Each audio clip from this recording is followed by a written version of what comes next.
Chapter 1.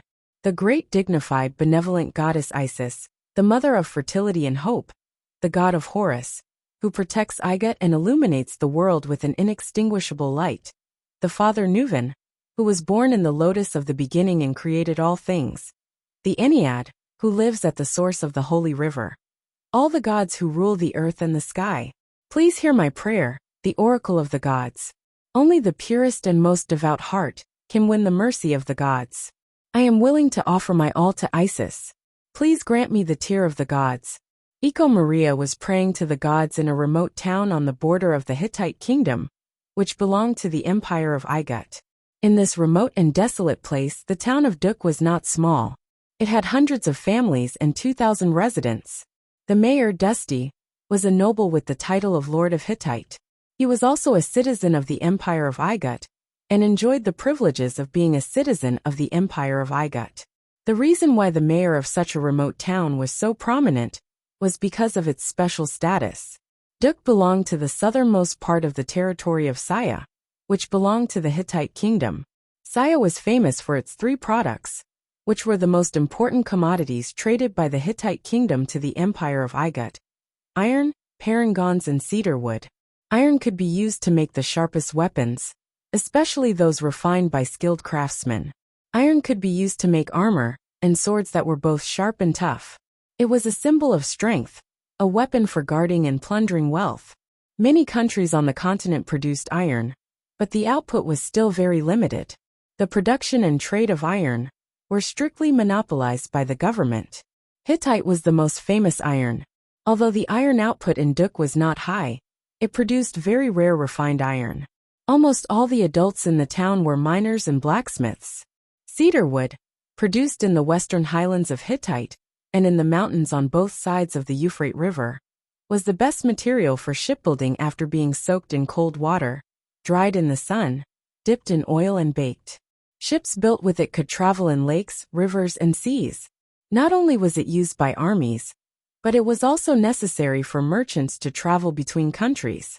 The town of Duk did not produce cedar wood. Although there were many cedar trees in the east of the town, it was hard to imagine that a giant cedar tree could be cut down and transported from the mountains. The most important product of Duk was not fine iron, but parangons. Parangons were very rare on the continent. The Saya state of the Hittite kingdom was one of the major producers of parangons, and the town of Duk produced almost half of the parangons in the entire Saya state. Every country on the continent needed parangons, especially the noble priests of the shrines who had mastered the supreme divine incantations. Many commoners and slaves did not know what the god's stone was used for. They had only seen the god's stone embedded in the scepter of the priests or the armor and weapons of the noble warriors. It seemed to be a symbol of status, wealth, or divine power. The god's stone itself was the most expensive currency on the continent. One parangon was worth 20 times as much as the same weight of gold, and it was inseparable. The most common parangons were used as the noble currency. They were the same in texture, size, and shape. Their weight was also the standard of measurement on the continent. Baht was the weight of a parangon. It was said that the extravagant priests even used parangons as the standard weight on the scales. Eco Maria came to Duk with Rod Dik, the governor and priest of her hometown. Of course, what she prayed to the gods was not an ordinary parangon, but the legendary god's tear. Only by obtaining it could she be recognized by the high priests in the temple of Isis in Montefiore, and become the adoratress of the goddess Isis. According to the legend, only the purest summoning could communicate with the gods and receive the god's tear, which meant that her identity had been recognized by the gods. Icho Maria's prayer was so sincere, but in fact, every single parangon produced on the continent, including the precious god's tear, was not given by the hands of the gods. Instead, it was mined by the hands of the miners. Maria's residence was at the southern end of the town, near the temple of Horus. It was one of the most beautiful courtyards in the town, and it was originally the residence of the mayor. Like other towns on the continent, the most important building in the settlement was the temple, which was used to worship the local guardian gods. The magnificence of the temple was also a symbol of the prosperity of a city. Of course, The temple in Duk could not be compared to that in a big city, but compared to other ordinary towns, the Temple of Horus here was magnificent enough. It was built with tall white boulders and inlaid with dark green stone sculptures. The white marble used to build the pillars was imported from other places, and the lapis lazuli was a local specialty of the nearby mountains. It might be expensive in other places, but it was the most common stone material in Duk. There were two main temples of similar size in the town of Duk. One was dedicated to Horus, the guardian god of the Empire of Igut, to show the submission of this place to the pharaohs of Igut. It was built in the south of the town, and its main body was made of white marble. The other temple was dedicated to Murin, the guardian god of Hittite, who was widely worshipped in Hittite, Assur in the northeast, and Babylon in the southeast. The Hittite kingdom was an alliance of dozens of city-states. Although the great empire of Igut had conquered this place, the pharaohs of Igut allowed the Hittite people to worship their own guardian gods in order to better manage the place. They did not destroy the original temple, but at the same time, they ordered the people to worship Horus, the guardian god of Igut. Maria prayed in her room on the second floor.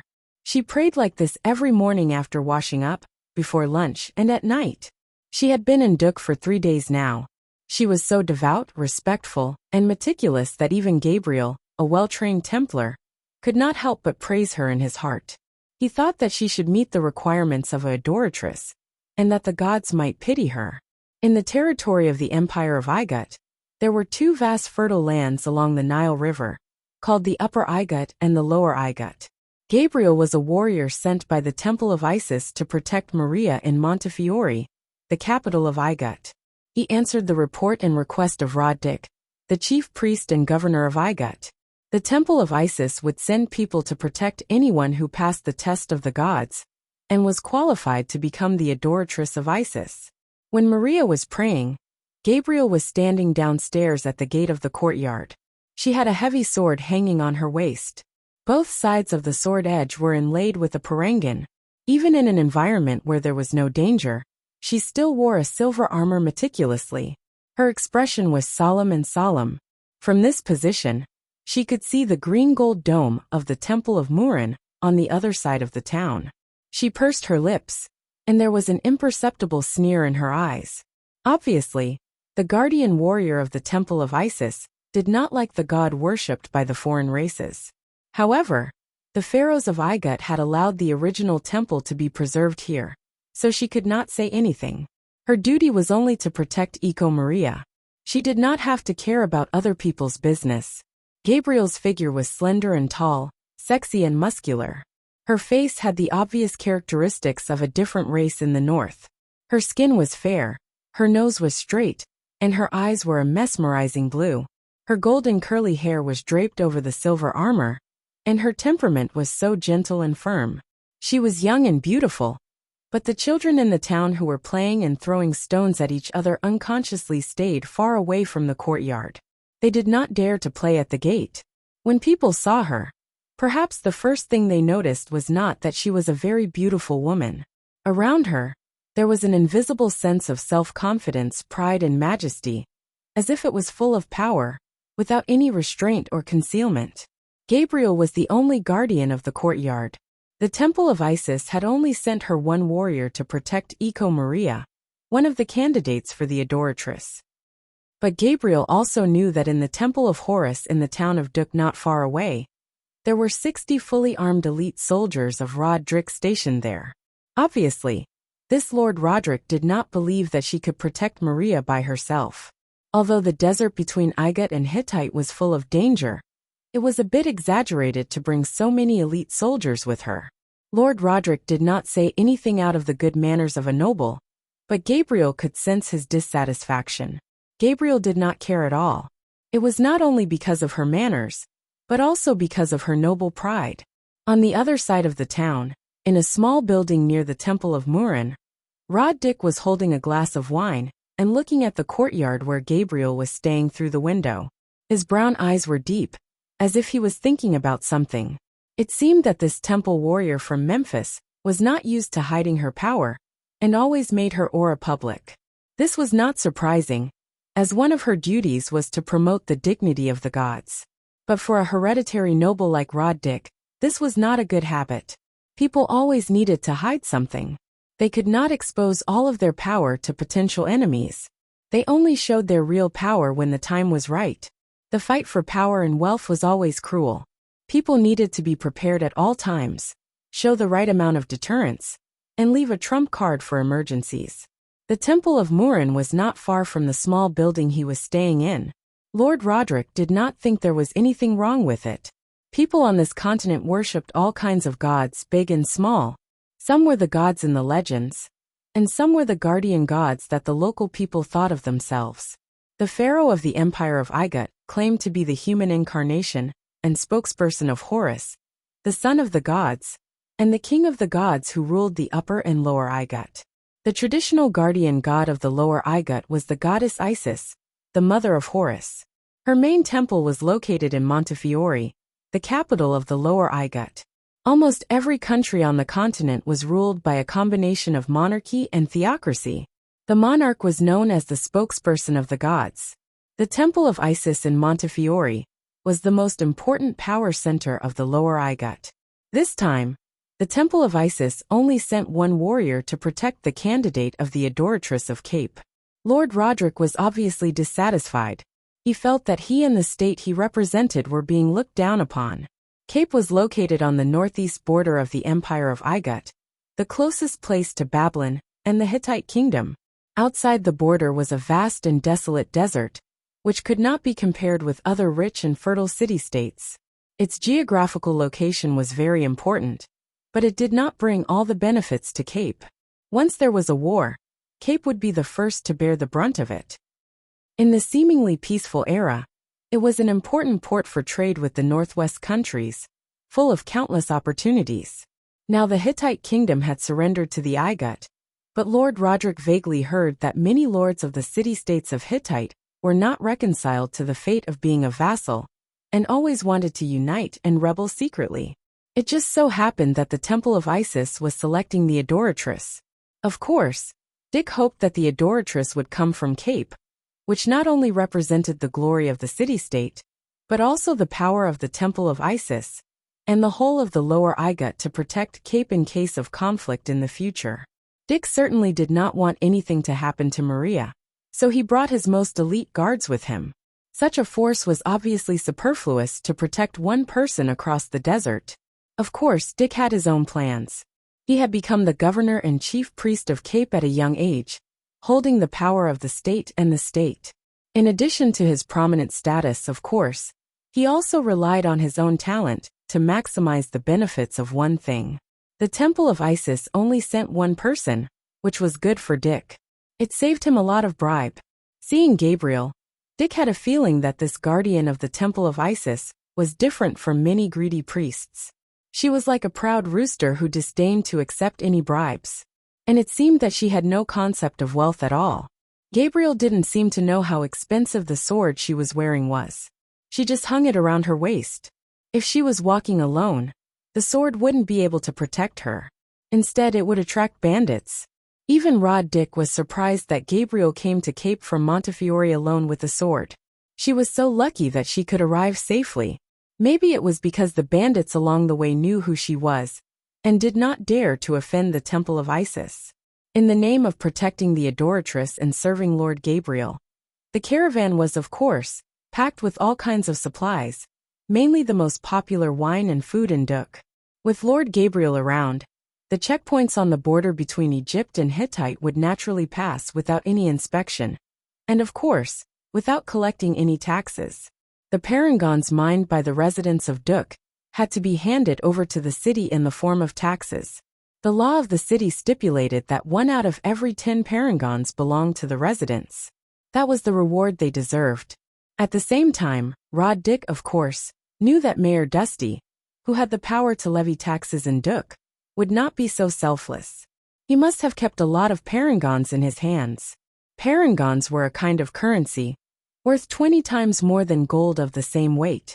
It was the same in Duk, but Duk was both rich and poor. Apart from parangons and iron, the barren land only had a small amount of barley to feed the people. All other necessities of life and enjoyment had to be transported from other places. The location of Duk was so remote that everything was many times more expensive to transport than in other places. The people of Duk might not know that they were probably the wealthiest people on the continent. At the same time, Duk was also the most expensive place on the continent. Although the taxes on the trade routes were very high, a successful trade could still be profitable.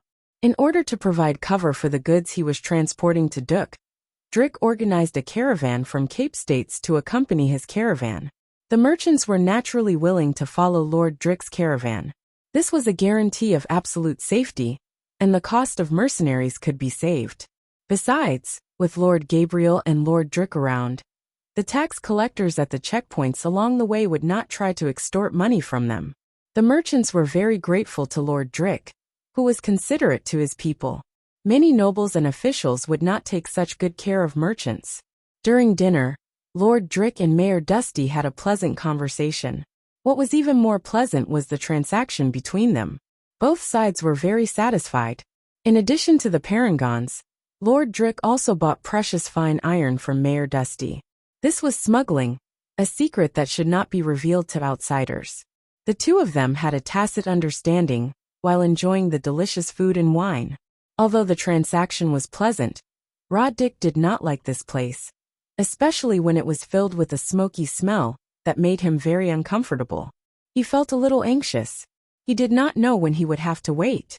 The reason why he brought Maria here was not only to do business with her, but also to obtain the god's tear.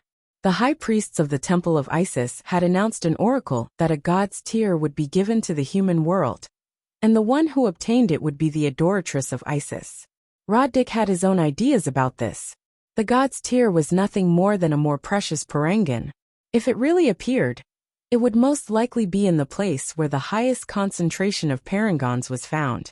Taking advantage of the geographical location and waiting in Duk would be the best way to get the god's tear first. Of course, this was also a gamble, but it was a gamble that would be profitable no matter the outcome. If he succeeded, everything would be perfect. He told Maria that he received the guidance of Isis in his dream, and Maria told Gabriel about it, persuading him to cross the desert border to come to Duk. Maria had been praying devoutly every day since they arrived in Duk, but Rod Dick, who made up the lie, was getting impatient. In this small town, where blacksmiths' furnaces were burning everywhere, Lord Drick could not stand the harsh environment. He did not want to stay another day. He could not help but think of the legend about the god's tear again. He was already a little drunk. He cursed in his mind, the god's mercy? Is it the will of the gods, or a lie made up by the priests? When did this ancient oracle start to circulate? It's just a stone. No matter how precious it is, it's just a stone with some use. Instead of praying to the gods, it's better to ask the miners for help. Does the god's tear mean that she is the adoratress? Then who is the miner? Maybe he's a dirty old man. Just as he was thinking about this, a gust of warm wind blew in from outside the window. Dick shivered inexplicably and sobered up. He quickly pressed his hand on his chest and prayed, "Great goddess Isis, my thoughts are not disrespectful to you. They are just an honest expression." At this moment, Rod Drick suddenly froze. He seemed to have sensed something. It was a mysterious energy fluctuation, both mysterious and unfamiliar. The unpleasant heat of the furnace and the inexplicable chill seemed to have been soothed by something. He traced the source of the fluctuation to a house on the edge of the town. Rod Dick immediately put down his cup and shouted, "Come in, Judah! The god's tear may have appeared. Do as I say." Gabriel, who was standing solemnly, suddenly raised her head and looked in a certain direction of the town. She felt a mysterious and familiar fluctuation of power in the air, both subtle and clear. Her eyes flashed with an inexplicable light of relief as she looked back at Maria's window. Ding! A crisp sound was heard, followed by a faint buzzing sound that echoed in the room for a long time. Aman was holding a heavy hammer and smashing it on a fist-sized round stone that was shining with a dark light. The iron hammer looked so heavy, bringing with it a sharp sound of wind as it fell, but when it fell on the surface of the stone, it became as light as a feather, only emitting a crisp ding sound. Amon's posture of holding the hammer was a little funny.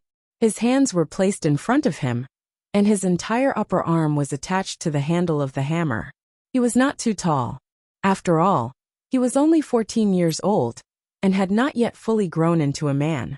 However, the muscles all over his body were very strong and sturdy.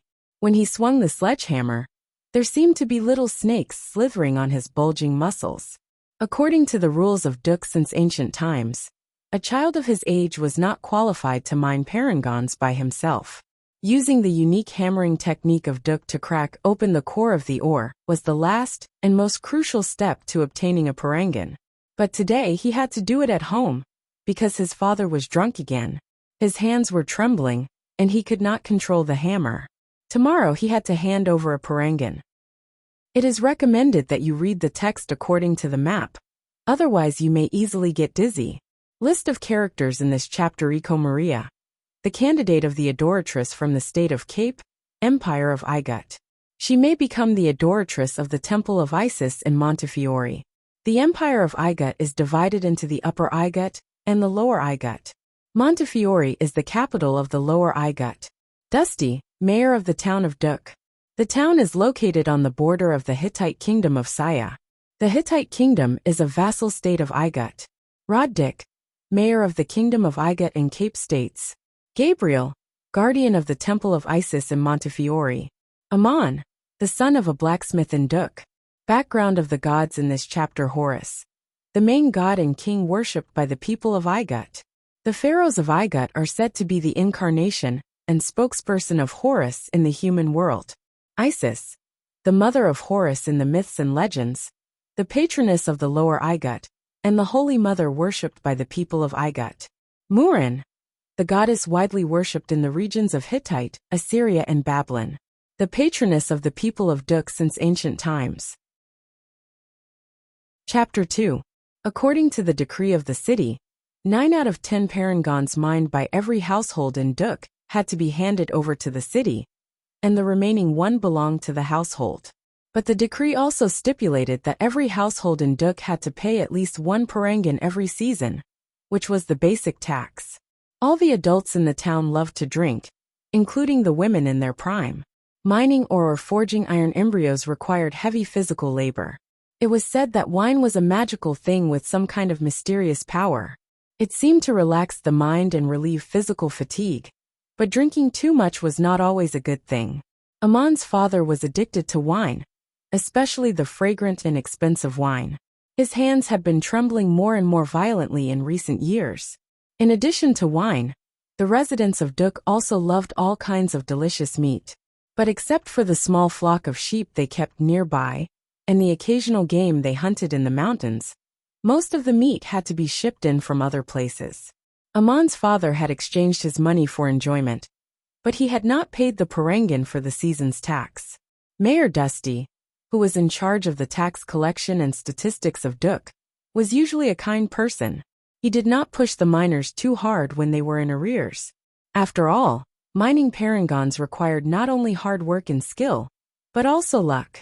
Even if they were in arrears for a while, they could always pay up when they were lucky. Because of this, Mayor Dusty had been respected by the residents for a long time and lived a comfortable life. But 3 days ago, the mayor ordered that all the households in arrears must pay up within 3 days.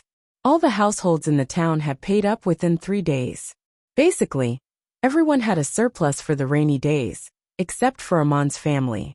The mayor's order might have something to do with the Honorable Lord Igut, who came to the town 3 days ago. Amon did not know the details, and it was not his place to ask. Amon's father exchanged the last parangon he had for wine when the caravan first arrived in the town.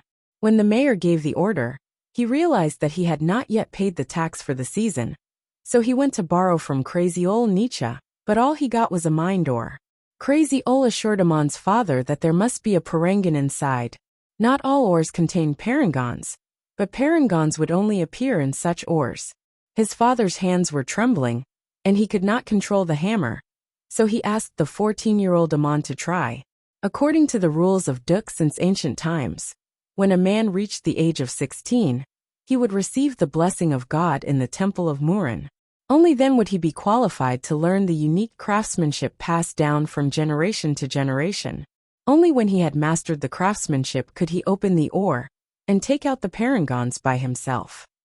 Those who were not qualified could only do some auxiliary work, such as searching for cores in the mountains and mining them, cutting trees to make charcoal to provide fuel for the furnace, and so on. In the past 2 years, Amon's father felt that his physical strength was weakening faster and faster, and his hands were trembling more and more violently. If he waited for the day to come, it would be too late for Amon to take over his mining hammer. Therefore, he secretly taught his son the local mining skills in advance. After 2 years of practice, Amon had mastered the skills quite well, which surprised his father. Generally speaking, if a Duk boy wanted to master this unique way of controlling the power, he would have to start learning at the age of 16, and he would not be able to master it until he was 20. His father was surprised, but Amon was even more surprised, not because he was a fast learner. Didn't the priests say that only with the blessing and approval of the patron could one learn the unique skills of Duk? He did not go through that solemn and sacred ceremony. How did he awaken the legendary power? He did not ask his father, but asked Crazy Ol Nietzsche. Crazy Ol snorted and did not answer, but he also told him to keep it a secret and not to talk about it. When Amon swung the hammer at the ore, his father was very nervous, and his hands were trembling uncontrollably. But Amon was calm and focused. His father thought it was the first time he had done this, but he did not know that Amon had done the same thing many times in Crazy Ol's house. His father was not the only one who taught Amon in private. Crazy Ol also taught him. Crazy Ol often drank while watching Amon work for him. When the sledgehammer hit the ore, not only did it control the force, but it also released a penetrating shockwave at the moment of contact. The shockwave entered the incomparably hard ore, and the echoes of the shockwave lingered in the house for a long time. Then, countless fine cracks appeared on the surface of the ore, which was harder than pig iron. The cracks continued to intertwine and spread, becoming densely packed. The ore also gradually turned from a black color to a dull grayish white.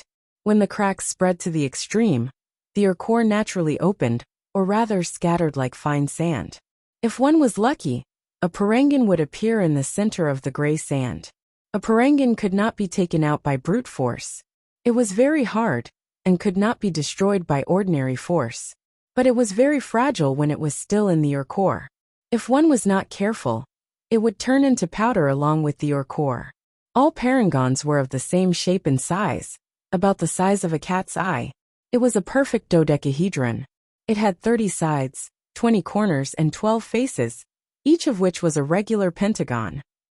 It was said that in the far northwest of the continent, there was a sage named Tayate, who once said that there were only 5 regular polyhedrons in the world, and the dodecahedron was the most special one. It was the outline of the world drawn by God, and it contained the mysterious information of the 5th element. It was the source and symbol of the mysterious power. The most common type of God's stone was colorless and transparent. Holding it in one's hand and looking at it from different angles, it would show various ever-changing pentagrams. It was so perfect, dazzling, and enchanting that it made people marvel at the wonders of the Creator. In addition to the colorless and transparent parangons, Amon knew that there were 4 other kinds of parangons. They were blue, red, black, and white. According to a distant sage, Empedocles, they symbolized the mysterious information of the 4 elements that made up the world: water, fire, earth, and air. Of course, Amon heard all this from Crazy Ol. He did not know whether it was true or not, nor did he know whether those so-called sages really existed. Maybe it was all made up by Crazy Ol. Crazy Ol Nietzsche had another unorthodox theory about parangons. He said that they were the crystallization of the bones of the fallen gods, and could be called the bones of the gods. Amon could not believe it. He once asked Crazy Ol, "Can the eternal gods also fall?" Crazy Ol asked him back. According to the legend, humans were created by the gods. Humans could die, so who created the gods? Why couldn't they fall? In the oldest legend, the area around Duk was the place where the gods fell in the ancient war. Crazy Ol also said that when he traveled the continent in his early years, He met a monk from the Far East who called parangons the Sarira of the earth. Amon did not understand what that meant. Crazy Ole's messy beard was stained with bright red wine when he said this. Then he winked at Amon and said, "There are many legends about the gods in the continent. The earth is the body of the ancient gods. Is there anything wrong with parangons being the bones of the gods?" Amon could only take it as the drunken talk of Crazy Ole, but he did not dare to say that it was impossible. So he stopped thinking about it and focused on what he was doing. This was his best habit. Although Amon did not know what parangons were, he knew the types of parangons. The 4 special parangons were much rarer than the ordinary ones. The probability of them being mined was only 1 out of several hundred. Amon did not know how valuable they were. All the special parangons that appeared in Duk were taken away by the state as important tributes. But tonight, when the ore core turned into gray sand and scattered on the anvil, Amon was stunned. The heavy hammer froze in the air. His father, who was watching from the side, was also stunned. His eyes were wide open and his mouth was wide open, but he forgot to close it. His hand that was holding the wine cup was still trembling, but he didn't realize that the wine had splashed on his clothes. Amidst the grayish-white fine sand, there was a divine stone lying there quietly. It was pale gold and translucent. There seemed to be a strange luster flowing in it, as if it contained tears. What kind of parangan was this? When the parangan appeared, a mysterious wave rippled silently in the surroundings. Amon was keenly aware of it, but he didn't pay much attention to it due to his surprise. His father, on the other hand, was completely stunned. Not long after, a polite voice outside the door brought the father and son back to reality. "Is anyone home? I am Fayal Judah, the clerk of Lord Roddick, governor of Cape State of the great empire of Igut.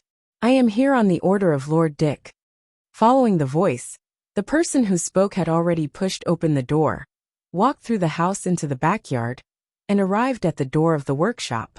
His voice sounded cultured, but his behavior was casual. He walked in without the permission of the owner.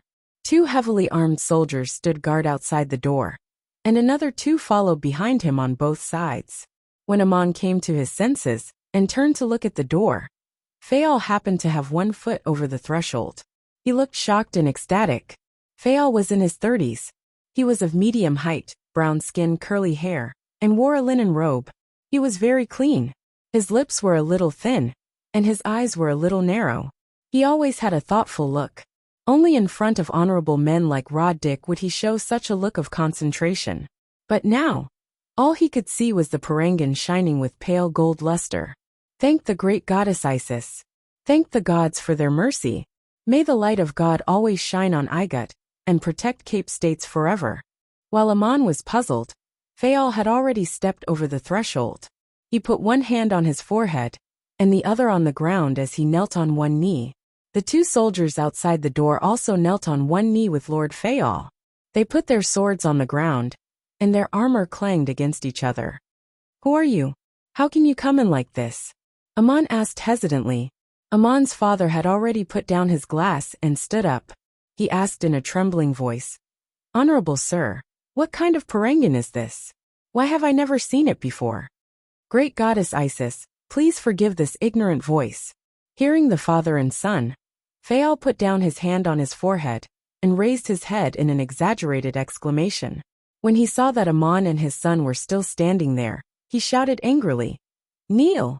Fayal had already knelt, but these people were still standing there. It looked as if Fayal was kneeling before them. How could they not be angry? Amon's father's lips moved, but he did not dare to say anything. He did not know whether he should kneel to the parangan on the anvil, or to the honorable sir in front of the door. He thought for a moment, then knelt before Fayal. Amon gently put the sledgehammer down beside the anvil and said as calmly as he could, "When you mine a parangan, you have to stand to swing the hammer. Otherwise, how can you see it being taken out in one piece?" Then he copied Fayal's posture and knelt before the parangan in front of him. He had realized that the parangan they had mined today was extraordinary, and these people had come for it. When the father and son knelt, Fayal had already stood up. He had seen clearly that it was the child who had mined the god's tear. When Fayal came in, Amon had not put down the hammer in his hand. The sloppy old drunkard's hands were trembling. Obviously, he was not the one who had mined the parangan. My child, you have received the blessing of the goddess Isis, and are lucky enough to welcome the god's tear to the world. What is your name? Asked Fayal, looking at Aman. Aman realized that this parangan was called the god's tear. It seemed that Crazy Ol was not completely wrong when he said that the parangan was the remains of the gods. He answered respectfully, my name is Aman. People here call me Aman. Aman had a full name, Allaha min Sumasaya Hov Amri Montman, but it was his father who had given him this name, and only his father had mentioned it when he was a child. Even Aman himself did not remember it clearly. People in the town just called him Aman. His father had crossed the line by giving him such a name. Only a noble could have such a long list of names and write them out. It represented hereditary glory. Aman was neither a slave nor a noble. He was just an ordinary citizen of Duk. Giving him such a name was just a self-consolation for his drunkard father's illusionary glory. The long list of titles was not his family's lineage. His father made them up when he was drunk, so even Aman himself wouldn't mention them. Fayal looked at Aman and nodded with satisfaction. His expression became solemn. My name is Fayal Judah. I come from the empire of Iga Cape States, which rules the Hittite kingdom. I am the chief clerk of Lord Drick. Lord Drick received a prophecy from the great goddess Isis in his dream. The adoratress of the temple of Isis was blessed by the gods and bestowed with a god's tear. This is the place where the god's tear will descend. Fayal cleared his throat and looked at Aman. He did not see any reaction from the boy. Perhaps he was already in a daze. He cleared his throat and continued. Aman, under the benevolent gaze of Isis, you are fortunate enough to receive the god's tear. Thank you for your gift. It will belong to the adoratress of Isis. The goddess will remember your name. These are bestowed upon you by the generous Lord Roddick. Fayal took out a bag and put it on the anvil. He picked up the god's tear and put it in a golden box he carried with him. Then he turned and walked out. Aman's father saw him.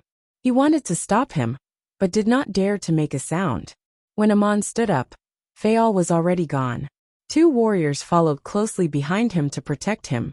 The hilts of their swords clanged against their armor. Aman realized that it was useless to chase after him. The strange parangan, which he had never seen before, was taken away by the uninvited guest as soon as it was mined, leaving only a bag of money.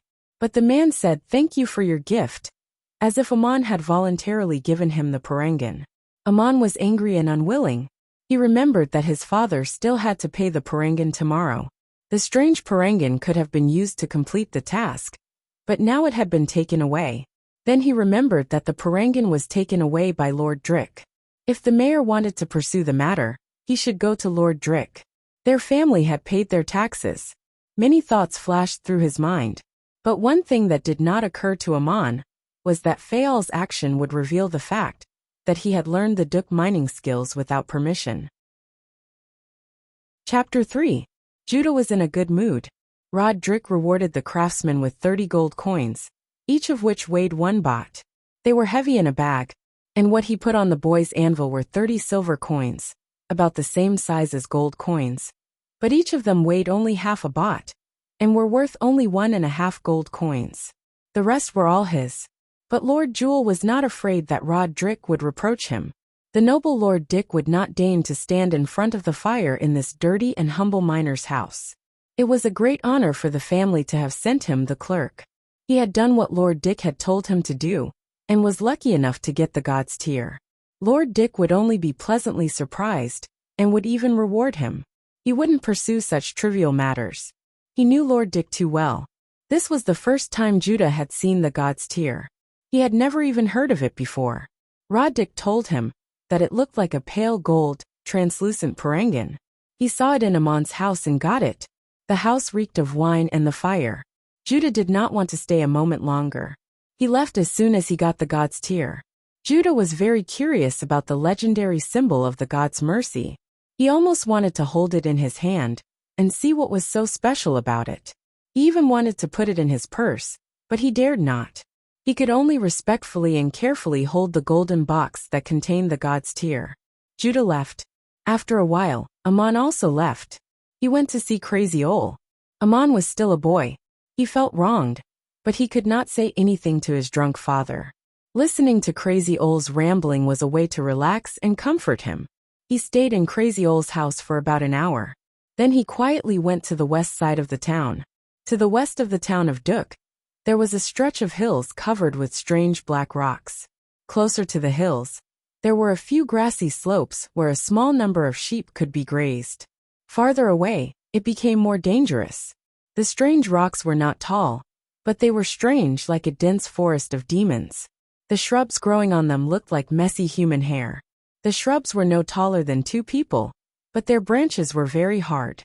They had to be cut down with good knives and axes. The charcoal made from the shrubs was the best fuel for smelting iron. This area was called the charcoal forest. It was on the road from Duk to Saya. Saya's post road also passed through this forest. Except for the post roads that were guarded by soldiers of the city every 30 miles, people rarely entered the depths of the charcoal forest. The strange and complex shrubs and rocks could completely block the view within a short distance, and it looked as if it was full of mysterious dangers. But Crazy Ol told Amon that there was a cold spring somewhere in the charcoal forest.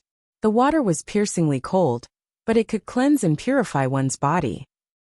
Bathing in the cold spring all year round could make one's body stronger and more responsive.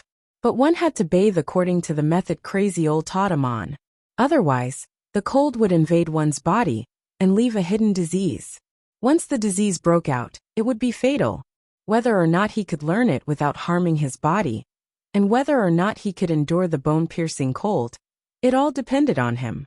Amon once asked Crazy Ol what other benefits there were to bathe in the cold spring. Crazy Ol answered with a smile, "Sober up." Amon wanted to take his drunkard father to the cold spring, but Crazy Ol glared at him. "Do you want to kill your father? He can't bear it. Only you can go. Don't tell anyone." So Amon went to the bath alone. Every time he went to the bath, it was in the middle of the night under the bright moonlight. At first, he couldn't stand the freezing cold, but every time he sat by the spring after his bath, he would feel a warm current flowing through his body, making him feel so comfortable that he wanted to moan. Amon liked the feeling. Every time he was in a bad mood, he would come to the cold spring. And there was another special feature of the cold spring. Although it was extremely cold, it could wash people very clean. Not even a speck of dust would be left on their bodies. Roddick was very excited and even ecstatic. He had successfully obtained the god's tear. How wise and lucky he was. Surrounded by the praises of his subordinates and servants, he felt a little complacent with the wine glass in his hand. Roddick didn't have the dream where Isis guided him. He made it up. But now, he couldn't help but believe that he was really guided and favored by goddess Isis. The first thing he did when he got the god's tear was to kneel down and pray, praising the great goddess. Then he rewarded Judah with 3 parangons and sent a generous gift to Mayor Dusty. Mayor Dusty must have known why he had to give such a heavy gift to express his gratitude. Judah did as he was told. When the god's tear first appeared, he took it away on the spot in the name of offering it to goddess Isis. This would save him a lot of trouble. Once such an important thing was extracted, it would be very difficult to get it back if it was handed over to Saya according to the local rules. Although Dick might get it with the right threats, there was no guarantee that he would get it. Of course, there were people in the Hittite kingdom who wanted the god's tear. Even in the empire of Igut, Iko Maria was not the only candidate for the adoratress. It was a competition of interests. But how could the lowly miner who mined the god's tear reject Roderick's noble will and offer it to the goddess Isis? Everything seemed to be logical. As for Mayor Dusty, Roddick would certainly make it up to him. He could not afford to lose this friend in the future. As for who the miner was and what did he get, Roddick did not worry about it anymore. He had asked Judah to do it. He generously gave him 30 gold coins and Judah did it. That was enough. The human heart was such a strange thing. Not long ago, Roddick was drinking and complaining that it was better to pray to the miner than to pray to the gods. Now that he had really gotten the god's tear, he forgot about the miners who had mined the god's tear. He could not help but think that he had really been blessed by the gods, so he prayed to the goddess Isis with sincerity. Roddick did not keep the god's tear for himself. He immediately sent it to Gabriel. He knew that there must be many people who wanted to get the god's tear. The most important thing was to get the approval of the Temple of Isis as soon as possible. He planned to leave Duk the next day. He did not want any more trouble. Unexpectedly, Gabriel told him that Iko Maria was ill. She had to rest in the town for at least another 3 days. She could not travel through the desert immediately. Early the next morning, the people in the town had just woken up. Smoke drifted over the houses. Then they heard the bell of the Temple of Murin in the north of the town. It was the signal to summon all the people in the town. Surrounded by 4 servants, Mayor Dusty, who was enjoying a sumptuous breakfast, was annoyed by the ringing of the bell, who was disturbing his comfort and leisure. There were only 2 people in Duk who were qualified to ring the bell of the Temple of Murin. Dusty was the chief priest of the town and the nominal high priest of the Temple of Murin. But the one in charge of the specific affairs of the temple was the priest Marco Roberto Shog. Shog was also the clerk of the town and the temple. He was responsible for writing and recording the taxes paid by the townspeople and the property offered to the temple every year. The status of a clerk was higher than that of an ordinary civilian. He could be regarded as a low-ranking noble. Shog was also the priest of the temple, so his status was more distinguished than that of a clerk. He was the second most important person in the town. Do not underestimate a clerk, because he could read and write. Whether in Hittite or Igut, only nobles could learn how to read. The chief clerk of Roddick Fayal Judah was almost on the same level as the nobles of the Hittite kingdom like Mayor Dusty, even though he was just an advisor. Dusty was just a small town. It could not and did not need so many nobles and officials. Mayor Dusty did not want too many people to share the power here. So the simpler things were, the better. According to the laws of the city, a clerk was a must, and so was a priest who presided over the affairs of the temple. So Shog could serve as both. Moreover, Dusty knew that the Lord of Saya liked Shog. To be more precise, he had been bribed by Shog. What was even funnier was that since the construction of the Temple of Horus, in order to save manpower and centralize power, Mayor Dusty was still the high priest of the temple. The priest and clerk who presided over the affairs of the Temple of Horus was still Shog. Mayor Dusty changed into a luxurious coat and was the last to arrive at the square in front of the Temple of Murin with his servants. People had already formed a large circle. Amon and his father stood at the front of the crowd with their heads bowed. Shog was facing the crowd on the high steps of the temple. The crowd made way for Dusty. As he walked, he shouted unhappily, "Shog, why did you ring the bell so early in the morning? Lord Dick is still in town. Aren't you afraid of disturbing the honorable guest?" Shog hurried down the steps and bowed to Dusty. "Dear Oracle, my lord, someone has blasphemed our patron, the great Murin." Then he lowered his voice and said, "Mayor, you still don't know. Someone in town has mined a legendary god's tear, but he didn't hand it in. Instead, he offered it to Lord Roddick. You know, even if it's a tribute, it should be you or me." Dusty quickly interrupted him in a low voice. "Shog, don't mention it. Lord Dick wants the god's tear. He's in town. Can you or I stop him? But we didn't hand it in as the rule. If someone comes after us, who will be responsible? The miners who mined it voluntarily offered it to the goddess Isis. And Lord Dick is the witness. It saves us a lot of trouble. Don't worry. Lord Dick's gift will be delivered to your house tonight. You won't be disappointed. Anything else?" Shog was stunned for a second, then he nodded humbly. "Got it. We'll do as you say. But there's one more thing we have to deal with. Someone has violated the dignity of the goddess." The people in the square only saw Shog and Lord Dusty whispering to each other. Then Shog turned around and raised his voice. "Amon, the miner's son, violated the Oracle of Duk. He opened the mine and took out a parangan without Murin's permission and blessing. I verified it last night. His father admitted it himself. Lord Dusty is here. What do you think we should do with him?" Dusty frowned but didn't say anything. He could only pretend to be dignified. He was disgusted by Shog's actions, but he couldn't do anything to stop it. When it came to blasphemy, everyone had to be careful. He couldn't let Shog get anything on him. Besides, this was indeed the rule of Duk. It was related to the dignity of the patron. He thought to himself, What is this Shog trying to do with this? Is he after me?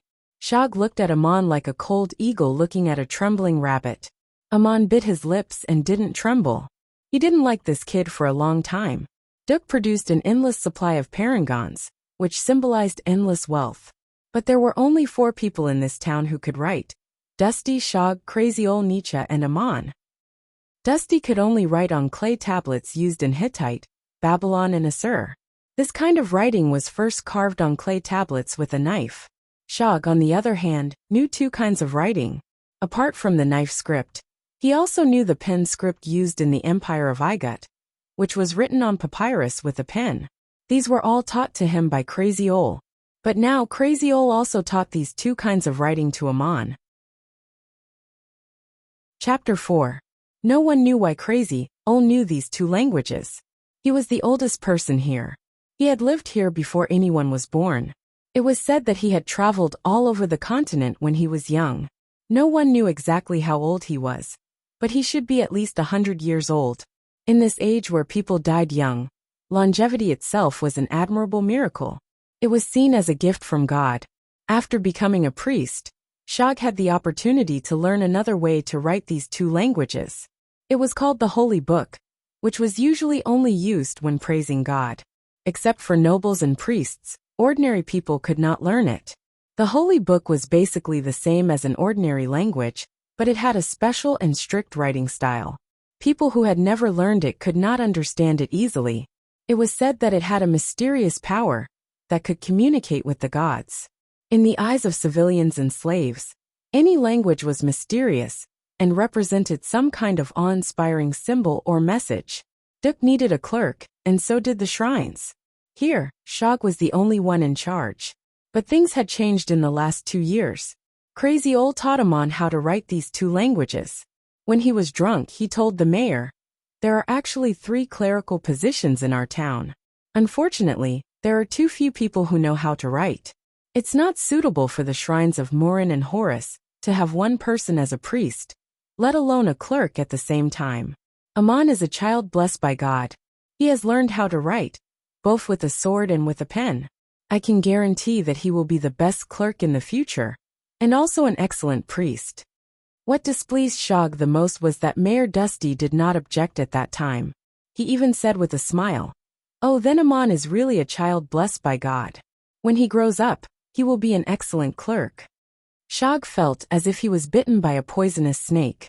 Every time he thought that one day, his power and wealth would be taken away by the son of a dirty drunkard, he could not sleep well. Today, there was another more important reason why he wanted to punish Amon in public. It made his teeth itch. The legend of the god's tear was not unique to the Empire of Igut. In a faraway city, a noble lord had secretly sent him a message to pay attention to the parangons produced in Duk. If he could get the god's tear, he would be rewarded handsomely. All the parangons produced in Duk were registered by Shog, which was the most convenient condition. The god's tear had really appeared, but he was too late to get it. Even if he wanted to get it, he couldn't compete with Rod Dick for it. This Lord Drick was really something. He actually happened to be waiting in Duk at this time. Who would have thought that? When the god's tear came last night, Shog sensed it too. He rushed to Amon's house and saw 2 heavily armed warriors guarding the door.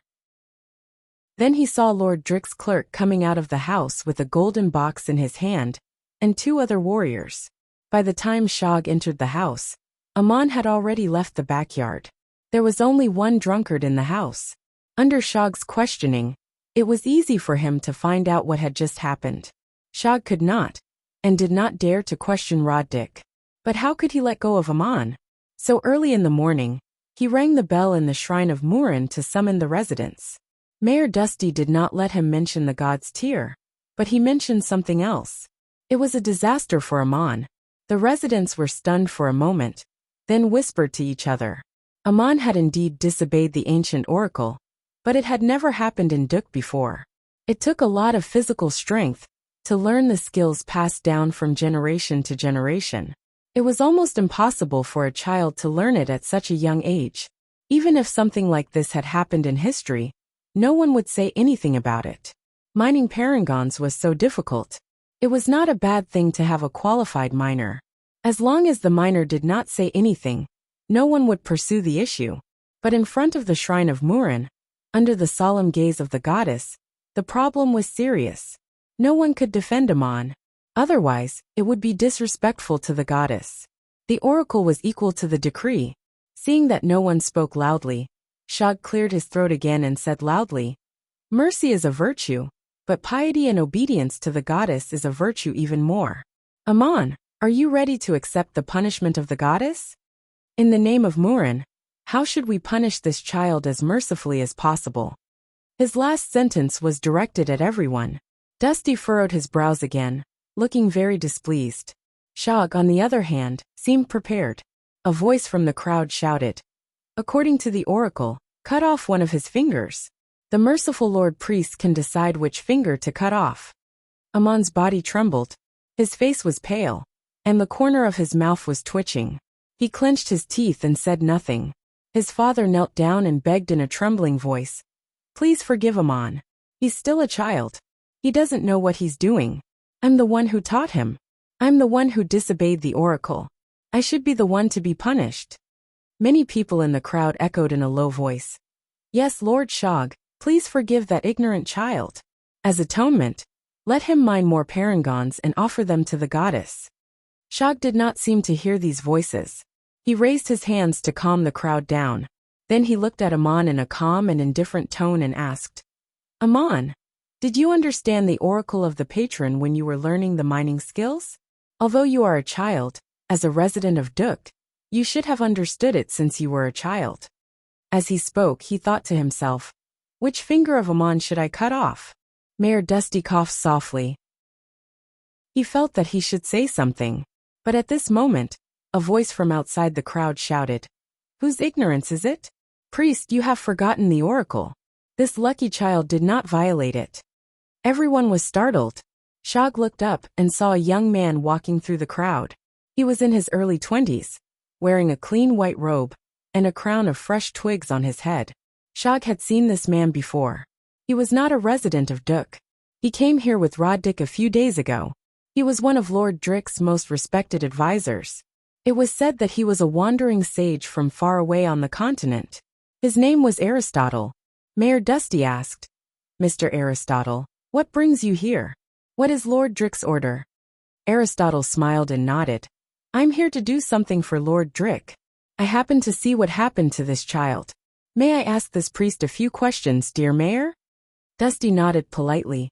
"Go ahead, Mr. Aristotle." Shag was puzzled. He did not know what this young man wanted to ask him. He did not know why this man was defending Amon and how. Aristotle nodded to the mayor with a smile, then turned to Shag and asked calmly, "Lord Priest, in the name of the goddess in the temple behind you, answer me seriously. According to the oracle passed down from generation to generation, only with the approval and blessing of the guardian goddess can one learn the unique mining skills of this place. Am I right?" Shag nodded solemnly. "Yes, sir. I answer you in the name of the goddess. It is absolutely true." Aristotle nodded again and asked, "This child has learned the skill you mentioned. Is it true?" Shag nodded subconsciously. "Yes, it is true." Aristotle did not wait for him to say more. He continued loudly, "Then this child has received the approval and blessing of the goddess, hasn't he?" Shag was a little confused. He retorted loudly, "No, he has violated the oracle. That's why he has to be punished." Aristotle snorted coldly and still retorted loudly, "No, the one who has forgotten the true spirit of the oracle is you, Lord Priest. Only with the approval and blessing of the goddess can one learn this skill. This is the oracle. Without the approval and blessing of the goddess, one cannot learn it. But this child has learned it. This is enough to prove that he has the approval and blessing of the goddess. If you want to deny this, Lord Priest, you are denying the oracle." This time, not only Shag was confused, but all the onlookers were also confused. The miners of Duk had been working with sledgehammers and stoves for generations. How could they have seen the debating skills of a sage from the distant continent? Shag was speechless. He did not know how to answer. Some people said that the shrine was the most unreasonable place, because the oracle was the law and could not be refuted. But at the same time, under the gaze of the gods, it was also the most important place to be reasonable. One had to be respectful and careful. Every word had to express faith and respect for the gods. Aristotle saw the puzzled faces of the onlookers. He smiled and raised his hand to point at Shog. He said, "All men have life and death. This is the will of God. This is the major premise. Obviously he is a man. This is the minor premise. So he will die. This is the conclusion. Don't you understand?" Then he pointed at Amon and said, "Only with the approval and blessing of the goddess can one learn the skill you mentioned. This is the oracle. This is the major premise. Obviously, this child has learned the skill. This is the minor premise. So he has already received the approval and blessing of the goddess. This is the conclusion. Is there anything wrong with it? Do you understand?" With such an explanation, it was very easy to understand. Many people showed an expression of sudden realization and nodded their heads one after another. Some were even more confused. They felt that there was something wrong with Aristotle's words, but they could not tell what it was. Shog's face gradually turned the color of pig liver. Mayor Dusty's expression was a bit funny. He seemed to want to laugh, but was holding it back. But he has not experienced the ceremony of approval and blessing of the gods. This is against the rules. Shog finally shouted out, but there was a trace of weakness in his voice. "No, Amon has received the approval and blessing of Murin. The one who is detested and warned by the goddess is the priest of this town, Lord Shog. This I can prove." As he spoke, Crazy Ol waved his staff in front of him and walked to the front of the crowd. Crazy Ol was very old. His hair and beard were gray and messy. He walked unsteadily, but he did not look weak. Instead, he looked like a child learning to walk. His staff was dark brown with messy golden stripes. He did not lean on the ground to support his body, but waved it in his hand. Nietzsche passed by Aristotle and looked back at the young sage with a complicated look of admiration, scrutiny and interrogation. Then he turned to stand in front of Shog, side by side with Amon. He pointed with his staff and said, 3 years ago, I received an oracle from Murin in a dream. She blessed Amon and allowed him to learn the skills of Duk. This child's skill was not taught by his father, but by me." Shog took a step back and asked, "How can you prove it?" Crazy Ol laughed and pointed at Shog's nose with his staff. "Lord Priest, what has blinded your soul? Please pray and repent before the goddess, because God has proved it. Didn't you hear what this gentleman said?" Chapter 5. For a moment, the square was silent. Crazy Ol concluded what Aristotle had said. God has proved that Amon has been blessed and approved. Mastering the craft is a miracle. It was hard to refute, unless someone stood up and shouted, "The craftsmanship of Duk has been passed down from generation to generation. It doesn't need the blessing of the patron." But who dared to say that? Everyone here had believed in the protection of God for so many years, and it had been implanted in their souls. Even if there were some who doubted it, they could only confess in their bewilderment, because once they said it out loud, they would be abandoned by everyone around them. So it was not a question of whether they were willing to believe in God or not. They had to show their piety, and it was also a way to protect themselves. Seeing that no one spoke, Crazy Ol turned to Aristotle and said, "Sir, your argument just now contained many dangerous assumptions. I wonder if you are aware of them?" Aristotle looked into Nietzsche's eyes and saw that there was a hint of a mocking sneer in the old man's eyes. Only Aristotle himself knew that if his syllogism had been changed to a different premise, it would indeed have led to a dangerous conclusion. For example, the child did not have the blessing of the patron, but he had learned the craft of mining. That meant that he did not need the blessing of the patron. The onlookers felt that something was wrong, but they could not point out what was wrong. No one dared to deny the oracle, because it was the starting point of everything. It had to be the premise. But when Crazy Ol asked Aristotle, it was obvious that he was hinting at something. Amon, who had been standing stubbornly, trembled again. He looked at Aristotle with gratitude, and then at Crazy Ol in confusion. Different from the others, Amon also understood Crazy Ol's implication. Nietzsche was not only questioning Aristotle, but also hinting at something.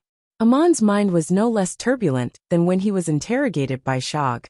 Many thoughts flashed through his mind, This debate contained many unbelievable and unspeakable assumptions, such as that Murin did not exist, that Murin existed but did not pay attention to this place, that learning the craft of mining did not require the blessing of the patron, and that blessing could come from another deity, and so on. Amon blushed as if he was drunk. He looked a little absent-minded. For a miner's son, it was hard to digest so many thoughts in a split second. But today he was the one involved in this matter, so he had to think about it. Aristotle seemed to understand Nietzsche's sneer. He put his hand on his chest and smiled. I did not disrespect any deity. Devotion to the deities comes from our hearts, not from our desires. People should be devout in their beliefs, but the existence of the deities cannot be changed by someone's will.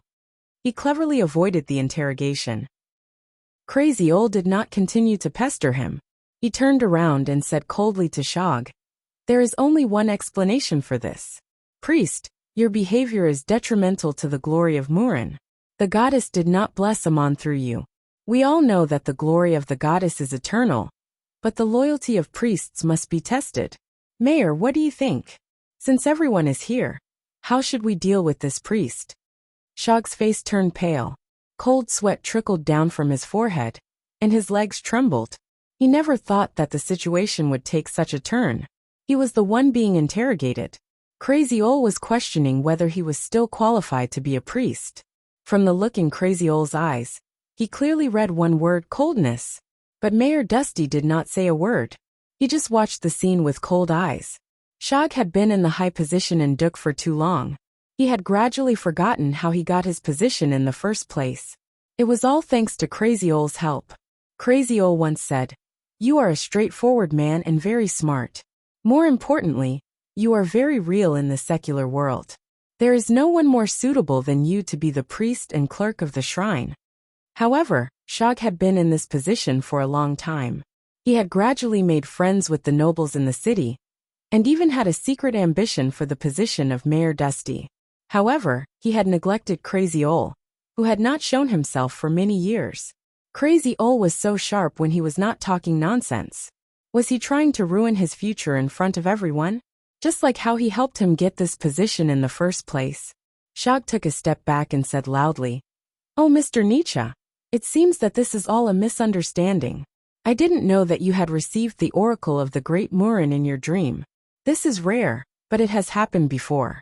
According to the records, before there was a shrine in Duk, it was Murin who directly blessed the earliest craftsmen in the town, and taught us the skills that have been passed down from generation to generation. Amon, he is a child blessed by the goddess. Shog hurriedly threw out the records in the book. This was also an ancient legend of Duk, explaining the origin of the craftsman's skills. Later, people built the magnificent shrine according to this legend. But that was many, many years ago. It was not important to punish Amon now. Shog's first priority was to protect himself. Mayor Dusty finally spoke. He nodded with a faint smile. Yes, there is such a record in the book. Mr. Aristotle, you just said that you are here to do something for Lord Roderick. What is it? Don't let our quarrel delay you. The mayor obviously wanted to interrupt. Aristotle answered. Miss Maria, no, Lord Maria is not well, and her servant happens to be ill. We need to find a servant to serve Lord Maria. The servant must be able to do heavy work. It will take about 3 days. Dusty was a little puzzled. He wondered why Roddick needed a servant in town when he had so many attendants. But he was very tactful and didn't say anything more. He asked gently, what kind of person are you looking for? Aristotle glanced at Amon carelessly and said slowly, first, it can't be a woman who has had a man. Second, it can't be an adult man. Third, it can't have dust in his hair or mud under his nails. Fourth, it must have a pure heart. Fifth, it must be approved by the goddess Isis. As soon as Aristotle finished, Crazy Ol added 2 more conditions. He seemed to be very talkative today. Aristotle was slightly startled, then nodded with a bitter smile. Yes, and these 2 conditions. Is there such a person in town? If there is, the reward is 1 gold coin a day. Lord Roderick's generosity is admirable. Dusty understood immediately. If Maria's servant was ill, it would be very difficult to find such a person in Lord Roderick's entourage. These were actually the requirements of Gabriel. When she got the god's tear, she asked Maria to live according to the standards of an adoratress, because she would soon become a real adoratress. Gabriel had put forward 5 conditions, but Aristotle only mentioned the first 3. For the residents of Duk, the last 2 conditions did not make any difference. But Crazy Old casually filled in the gaps. The residents of Duk usually dealt with furnaces and ores. In the past few days, the mayor had ordered to pay all the overdue taxes for the season. A large number of caravans had come to Duk. The furnaces of every household were still working, either to pay taxes or to mine parangons in exchange for more goods and time. It was very difficult to find a person with no dust in his hair or mud under his nails. There were only 3 in the square, Dusty, Shog and Amon. Amon was very clean. He had just taken a bath in the cold spring last night. He washed his clothes and dried them in the morning sun. Then he put on his clothes and returned to the town. Crazy Old smiled. How lucky. There is only one person here who meets your requirements. He is a child, not yet an adult. And you know why he is standing here. It is because of the blessing of the goddess Isis. Amon, you should go with this gentleman. Sir, please pay the 3 gold pieces to his father. The mayor also walked down the steps. He patted Amon's shoulder and said, Boy, go with this gentleman. Do everything he says. Don't neglect the most distinguished guest of the town. The crowd parted to make a path. Aristotle left with Amon. Before Amon left, he helped his father up from the ground. Crazy Old whispered in his ear, Don't worry. Nothing bad will happen. You don't have to worry about this place anymore.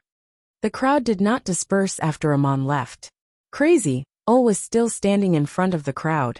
He said to the mayor, The priest of the shrine used the ancient book to prove that Amon did not do anything wrong. He was blessed by Murin. But it also proved that the priest had forgotten the words of the book and was blinded. If not for our distinguished guest's reminder, Lord Shog would have cut off one of his fingers. Mayor, Mr. High Priest, how should we deal with this? Shog broke out in cold sweat again. He didn't expect Crazy Old to be so ruthless today. If he didn't let go of the question, and the priests in the main shrine heard about it, he wouldn't feel good. Shog stepped forward in a pleading voice and said, It's my fault. I've never encountered such a thing since I became a priest. Thank you, Mr. Nietzsche, for your reminder. I'm willing to atone for my reckless behavior and apologize to Amon. The noble priest also walked down the steps. He stooped down and patted the dust off Amon's father's knee. The townspeople's eyes widened. Amon's father trembled in fear. He took 2 steps back and said, Lord Shog, you don't have to do this. What should we do as the goddess order? I believe that the great Murin is protecting Amon. Crazy Old sneered. You can't refuse the kindness of such a noble priest. He is so kind and generous. He wants to make it up to you, and you must accept it. Mayor, I suggest that Lord Shog pay the tax for the family this year. Shog stood up straight and nodded. Okay, no problem. His tone was generous because the old drunkard mined the least parangons in the town. Usually, it was only 4 parangons for the basic tax. But then he frowned. It occurred to him that the old drunkard was not the only one who could mine parangons. Amon was obviously a good one. If they mined a lot of parangons in the coming year, he would have to pay 9 parangons for every 10 parangons. That would be a huge expense. But under such circumstances, Shog had no choice but to agree. Mayor Dusty nodded. Then it's over. I'll record what happened in the name of the mayor. But it's just a record. I won't report it as a blasphemy incident to the shrine of the city.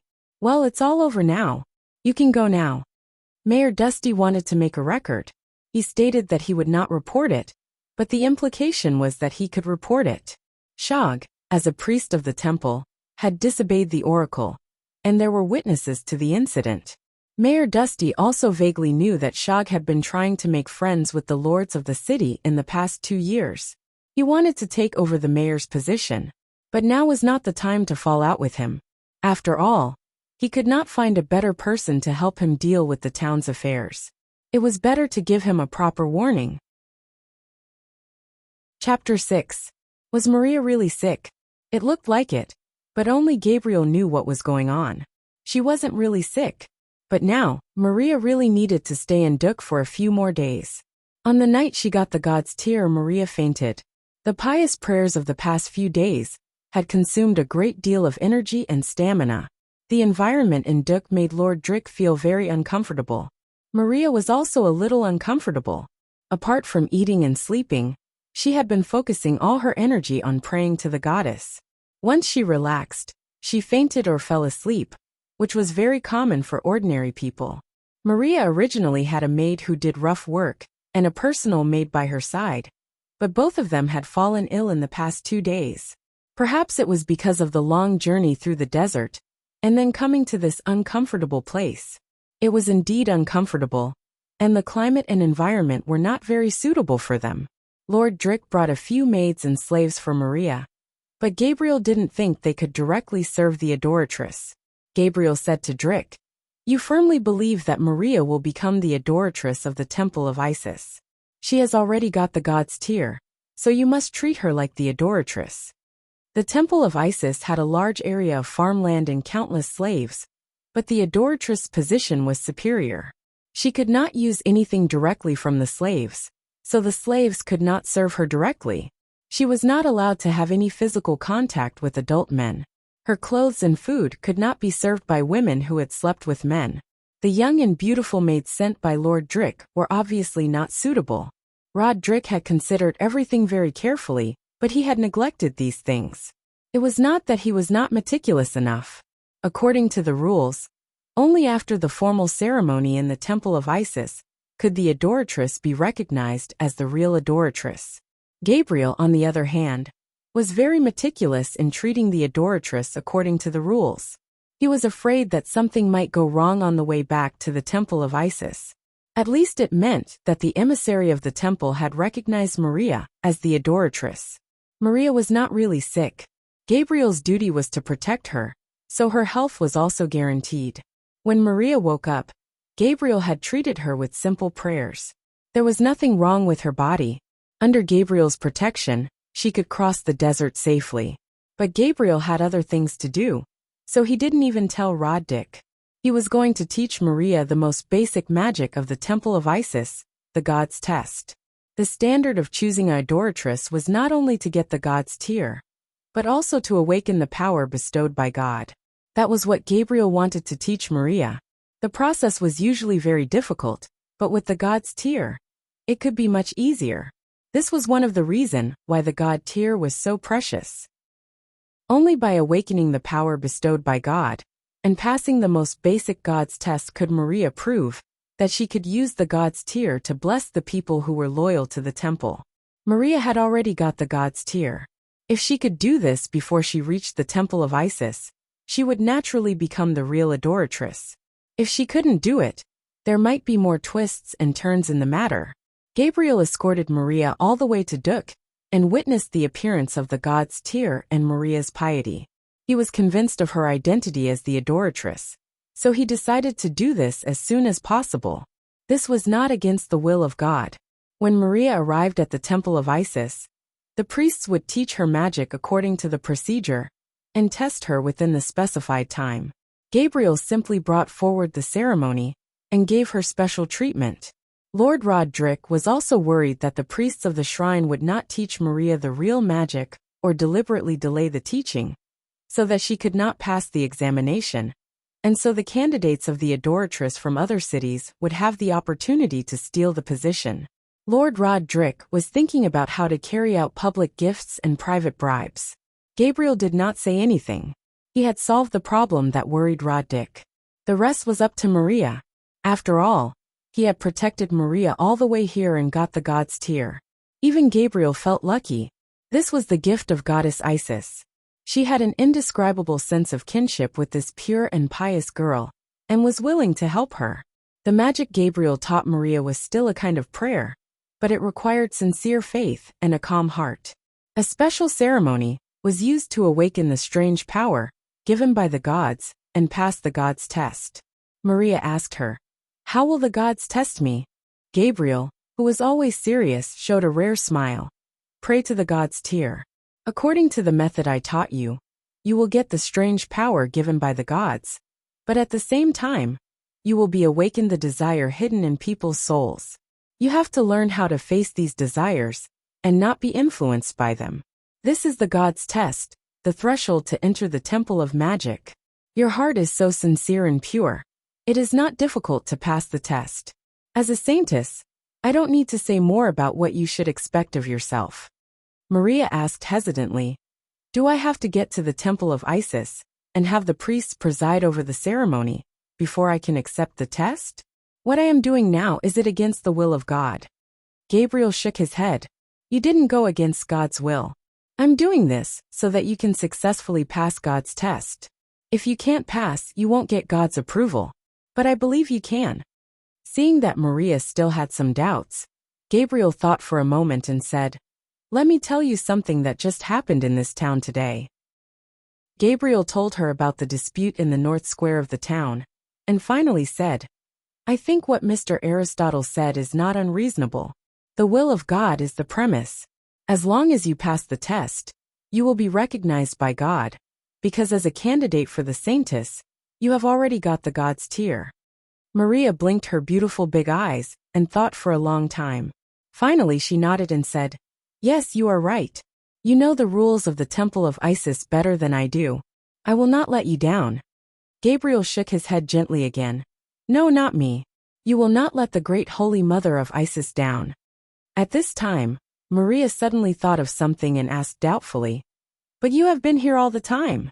How can you hear every word of the people on the other side of the town? Every word was so clear, but I did not hear anything. Is this the power of God? Gabriel smiled again. This is the power given by the gods. I can hear each and every one of their voices, as long as I focus my mind and am willing to listen. As the saintess of the Temple of Isis, you will have divine power far more powerful than me. I am a warrior, and it is impossible for me to learn supreme magic, but you will master the supreme magic of the Temple of Isis. As soon as he said this, he heard the voice of the servant downstairs. Lord Gabriel, Mr. Aristotle has found the servant you need and brought him here. Amon knew very well that it was Aristotle and Crazy Ol who saved him today. It was not surprising that Crazy Ol would help him, but this strange young man was obviously a nobleman. Why would he help a minor he did not know?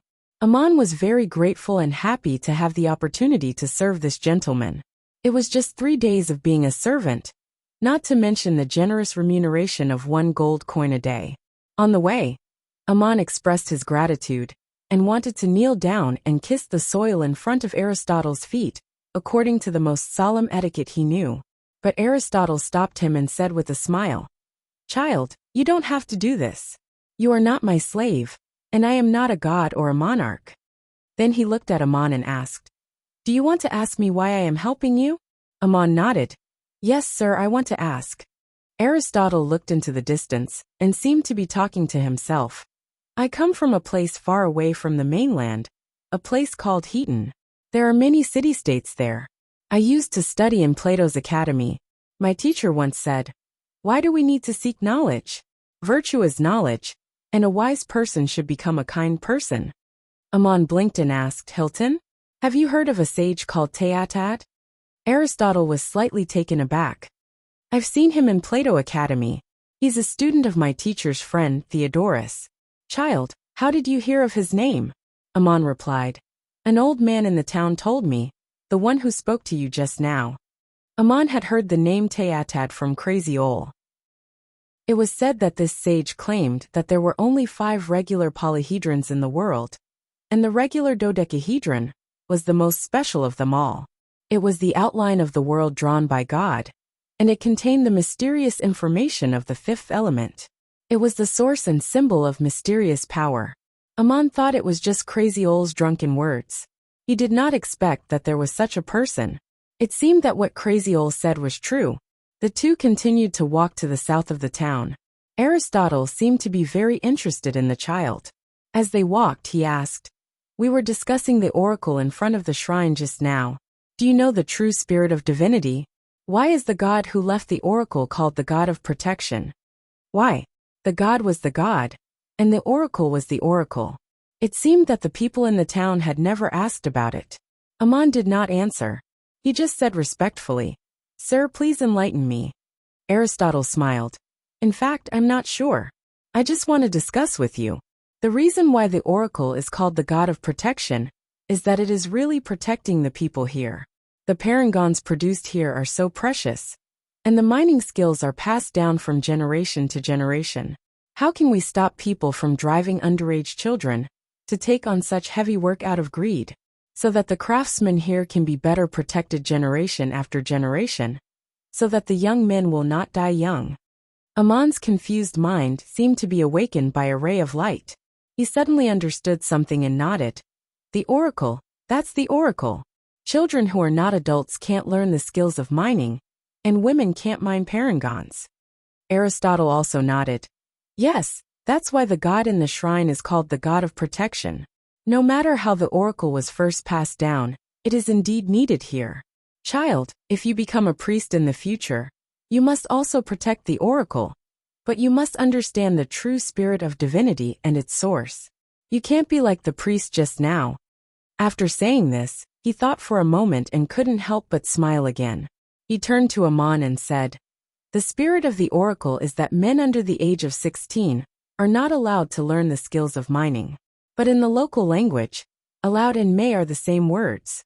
Do you understand what I mean? So today the priest can't argue with me, but you must understand the difference, or you will be confused like the others." From the north to the south, Amon had been thinking. While they were talking, they arrived at the small building where Maria lived. Chapter 7. He's a man. Gabriel looked at Amon and said to Aristotle in a slightly dissatisfied tone. Aristotle replied with a smile. He's still a minor child, and he meets your requirements. Sir, as you can see, it's very difficult to find a person in this town who doesn't have dust in his hair and mud under his nails. He's the only one I found. And there's one more thing I want to tell you. This child is the miner who mined the god's tear. Without a pure heart and the blessing of the goddess Isis, can he welcome the arrival of the god's tear? Gabriel nodded and said in a much softer tone, I heard the discussion on the other side of the town, and I know who you brought. It turns out that the parangon that the boy mined was the god's tear, but he was almost punished by the priest here. Aristotle nodded and said, Yes. So can we keep this child? Amon looked up at Gabriel and found that the warrior was staring at his face. Gabriel's eyes seemed to have a sharp penetrating power. As soon as their eyes met, Amon involuntarily lowered his head. This lady was very beautiful, the most beautiful woman Amon had ever seen. But Amon felt that there was a kind of surging tension in her tall and straight posture, as if she could push people away. The first impression she gave people was not her beauty, but her majesty. Gabriel said, Amon, you can stay. Later, follow the maid to change clothes. Your job is very simple. That is, you are responsible for tidying up Lady Maria's food and daily utensils. You're a child, but you still have to be careful. When you're delivering things, you're not allowed to touch Maria. When Maria is washing up or resting, you have to stay away from her and not make a sound. Also, you can't say a word to anyone about what you see and hear here. Otherwise, you will be punished. This was the first time she met Amon, but she called his name. Her requirements for him were even stricter than the rules of the shrine. Although Amon was still a minor boy, she reminded him not to touch Maria, or he would be punished. But she did not say how, and Maria heard it from upstairs. Gabriel scared Amon a few words, and then asked the maid to take him to change clothes, because Amon's clothes, although clean, were very shabby. There was another reason why Gabriel wanted to find a servant to serve Maria.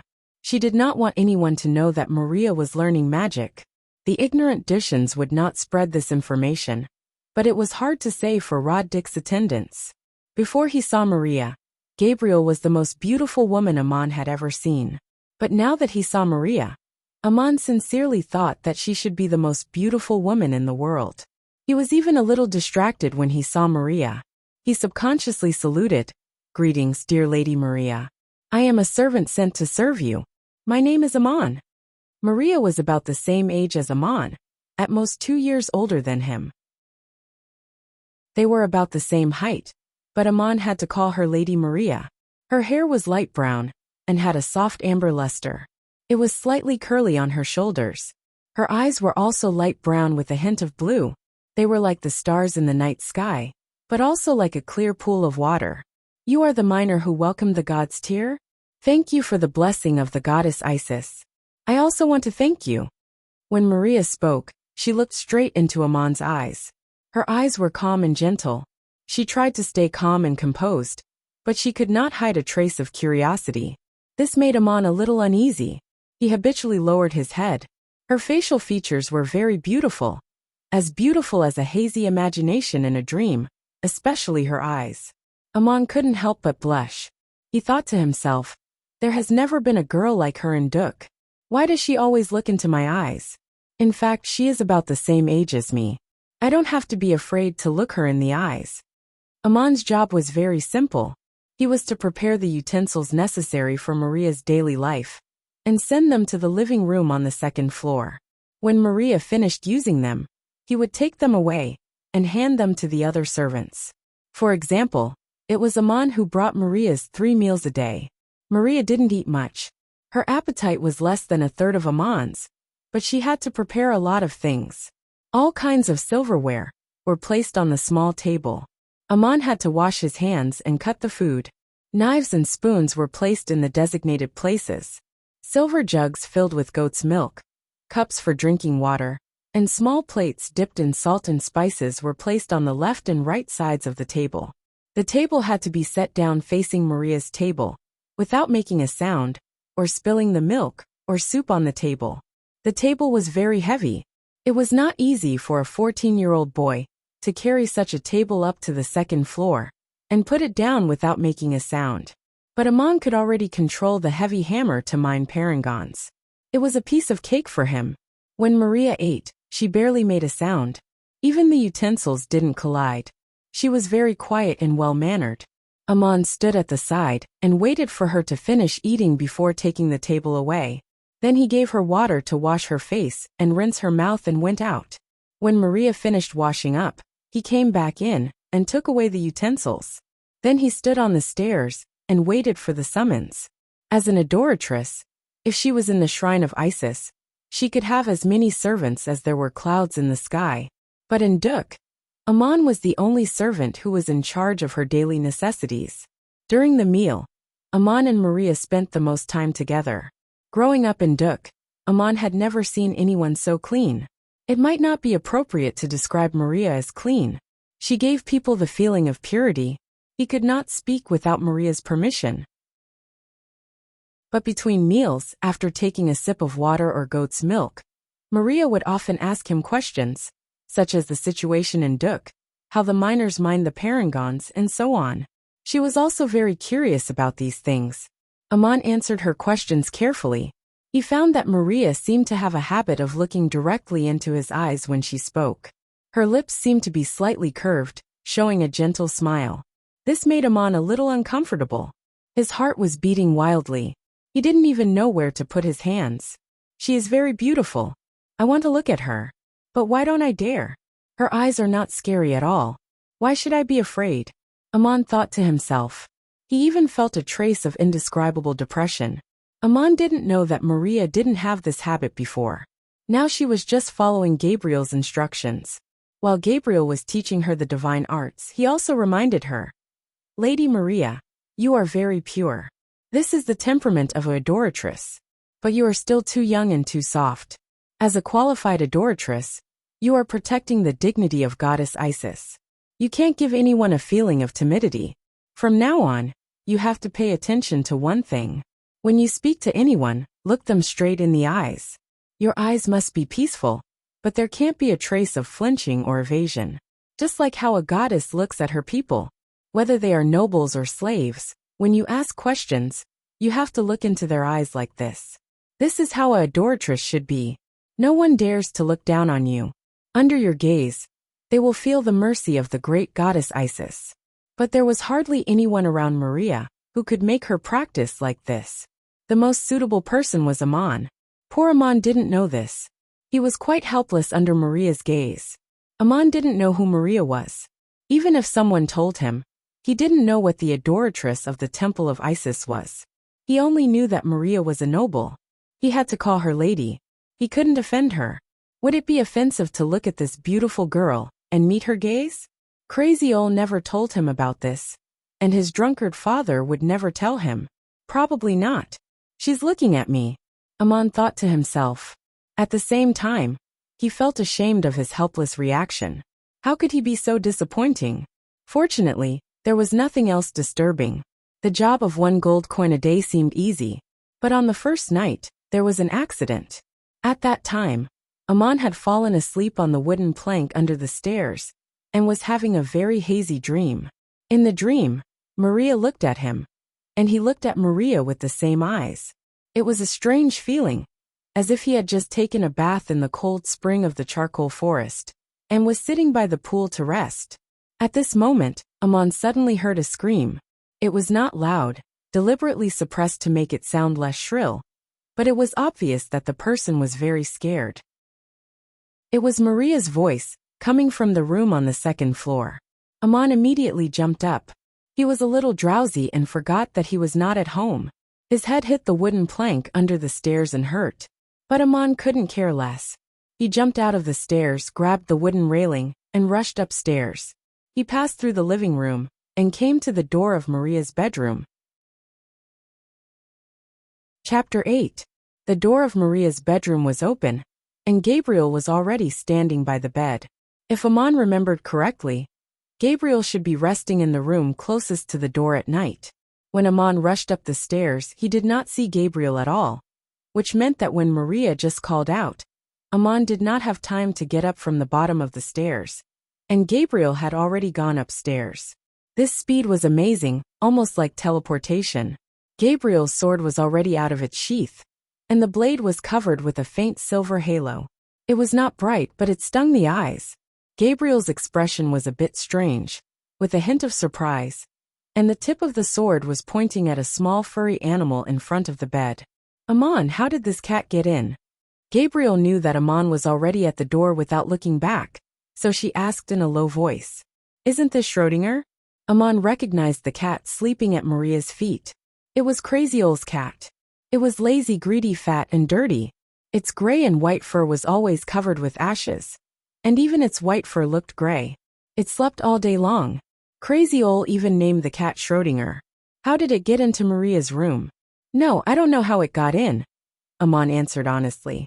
Gabriel just asked casually, and then realized that even she did not notice the cat sneaking in, so it was useless to ask the miner. At this time, Maria said apologetically, "I'm sorry, I woke you all up. I didn't know the cat was sleeping here, and I almost stepped on it." "Lord Gabriel, don't hurt it, it's just sleeping." Gabriel put away her sword. "Don't call me Lord. From now on, just call me Gabriel. As you said, of course, I won't hurt the cat." "Don't say sorry, it's not appropriate. It's my sacred duty to protect you. Amon, take this cat away, and make sure it won't disturb Lady Maria's rest again." Amon agreed, lowered his head, and walked forward to pick up Schrödinger. This lazy cat was really good at sleeping. After making such a big noise, it still didn't wake up when Amon picked it up. When Amon lowered his head, he saw Maria's feet. She wasn't wearing shoes, and her delicate and fair ankles were exposed under her nightgown. Her toenails were pink and looked so cute. Amon's heart inexplicably thumped wildly. He then tried his best to control his breathing, making it calm down and his heartbeat become even. This was one of the most advanced techniques in Duk. Only by keeping one's body in a very calm state could one ensure the success of every mining attempt. Amon's training was far stricter than that of the other people in the town. To a large extent, it was due to the experience of bathing in the bone-chilling spring. Even Gabriel couldn't see any flaws. The child was indeed a little flustered when he rushed upstairs, which was normal. But when he saw that Lady Maria was fine, he immediately calmed down. Although it seemed so on the surface, Amon's heart was quite turbulent. Maria was only wearing a nightgown. When he squatted down, he saw her feet. When he stood up, he still lowered his head, and his eyes just happened to see her pink breasts. The neckline of the nightgown was not low, but from this angle, he could still see a small piece of skin under her neck. What's more, his eyes seemed to be able to see through the nightgown, and through his imagination. Maria's nightgown was not thin or thick. It was very soft and close-fitting, and slightly loose. It was made of a very comfortable material.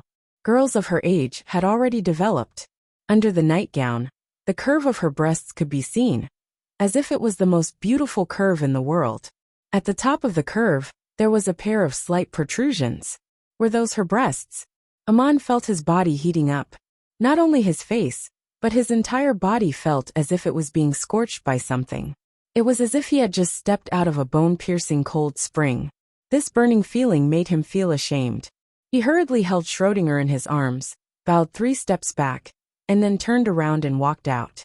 Outside the door, Aman opened his mouth and took a deep breath. His face was completely red, and even his earlobes were red. When Gabriel rushed into Maria's room, he lit a candle as fast as he could. However, the light was not very bright, and the stairs were even darker.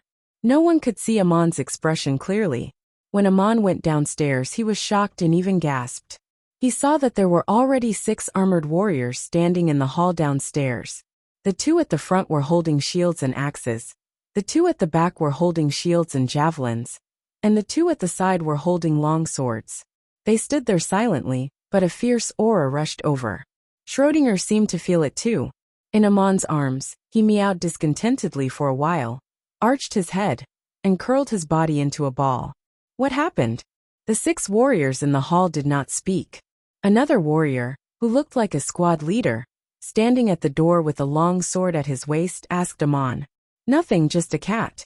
Lady Maria almost stepped on it. She told us not to hurt the animal and to take it away, answered Aman as he walked through the 6 warriors, carrying the cat out of the yard. When he reached the entrance of the courtyard, he was shocked again.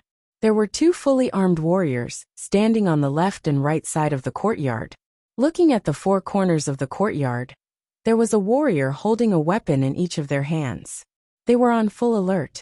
Aman knew that these warriors were Lord Drick's personal guards. They were also the ones who escorted Lord Judah to his house to get the god's tear. Lord Drick's personal guards were usually stationed in the Temple of Horus near the yard. They had either heard the commotion or received a special message from Gabriel. They had come so quickly and quietly, and were ready for battle. But without Lord Gabriel's instructions, they could not go upstairs to Maria's room. Aman thought to himself, so fast, can I do it too? The answer was yes. But what about wearing armor and holding a weapon? Aman did not have any experience. He thought that he could do it if he had a sledgehammer. He was just a little puzzled. The yard seemed to be quiet and unguarded, but it was actually heavily guarded. How did Schrödinger sneak into Maria's room? With a warrior like Gabriel there, it was almost impossible for a cat to sneak in, let alone fall asleep beside Maria's bed. Aman did not think too much about it. He went outside the yard and put the cat on the ground. He slapped it hard on its rump and said in a low voice, "Go home, Schrödinger. It's dangerous here. Don't come back." Schrödinger woke up and gave a cry of dissatisfaction. It stretched its limbs, shook its fur and ran away. It seemed that it was going to Crazy Old's house. Aman breathed a sigh of relief. When Aman returned to the hall, Gabriel had already gone downstairs and ordered the soldiers to disperse. She stood there and asked Aman, "You are very good at martial arts, and your reflexes are very agile, no less than a low-rank warrior. Have you learned body arts?" Aman was a little surprised and asked, "My lord, are you asking me? I don't know what body arts are, but I have learned the mining skills passed down from generation to generation in Duk. You should already know what happened." Gabriel did not ask any more questions and went back to his room. Everything was quiet again, but it was hard for Aman to calm down. As soon as he closed his eyes, he seemed to see Maria's feet. Then his eyes moved up as she stood up, stopping at her chest. What a fair and tender skin. Perhaps it was because of the shock or the night air. The fine hairs on her body were slightly standing up, and the seductive curves under the nightgown, the 2 protruding points on the curves. As he thought about it, his body could not help but have a reaction. Aman was still a child, but he was not young anymore.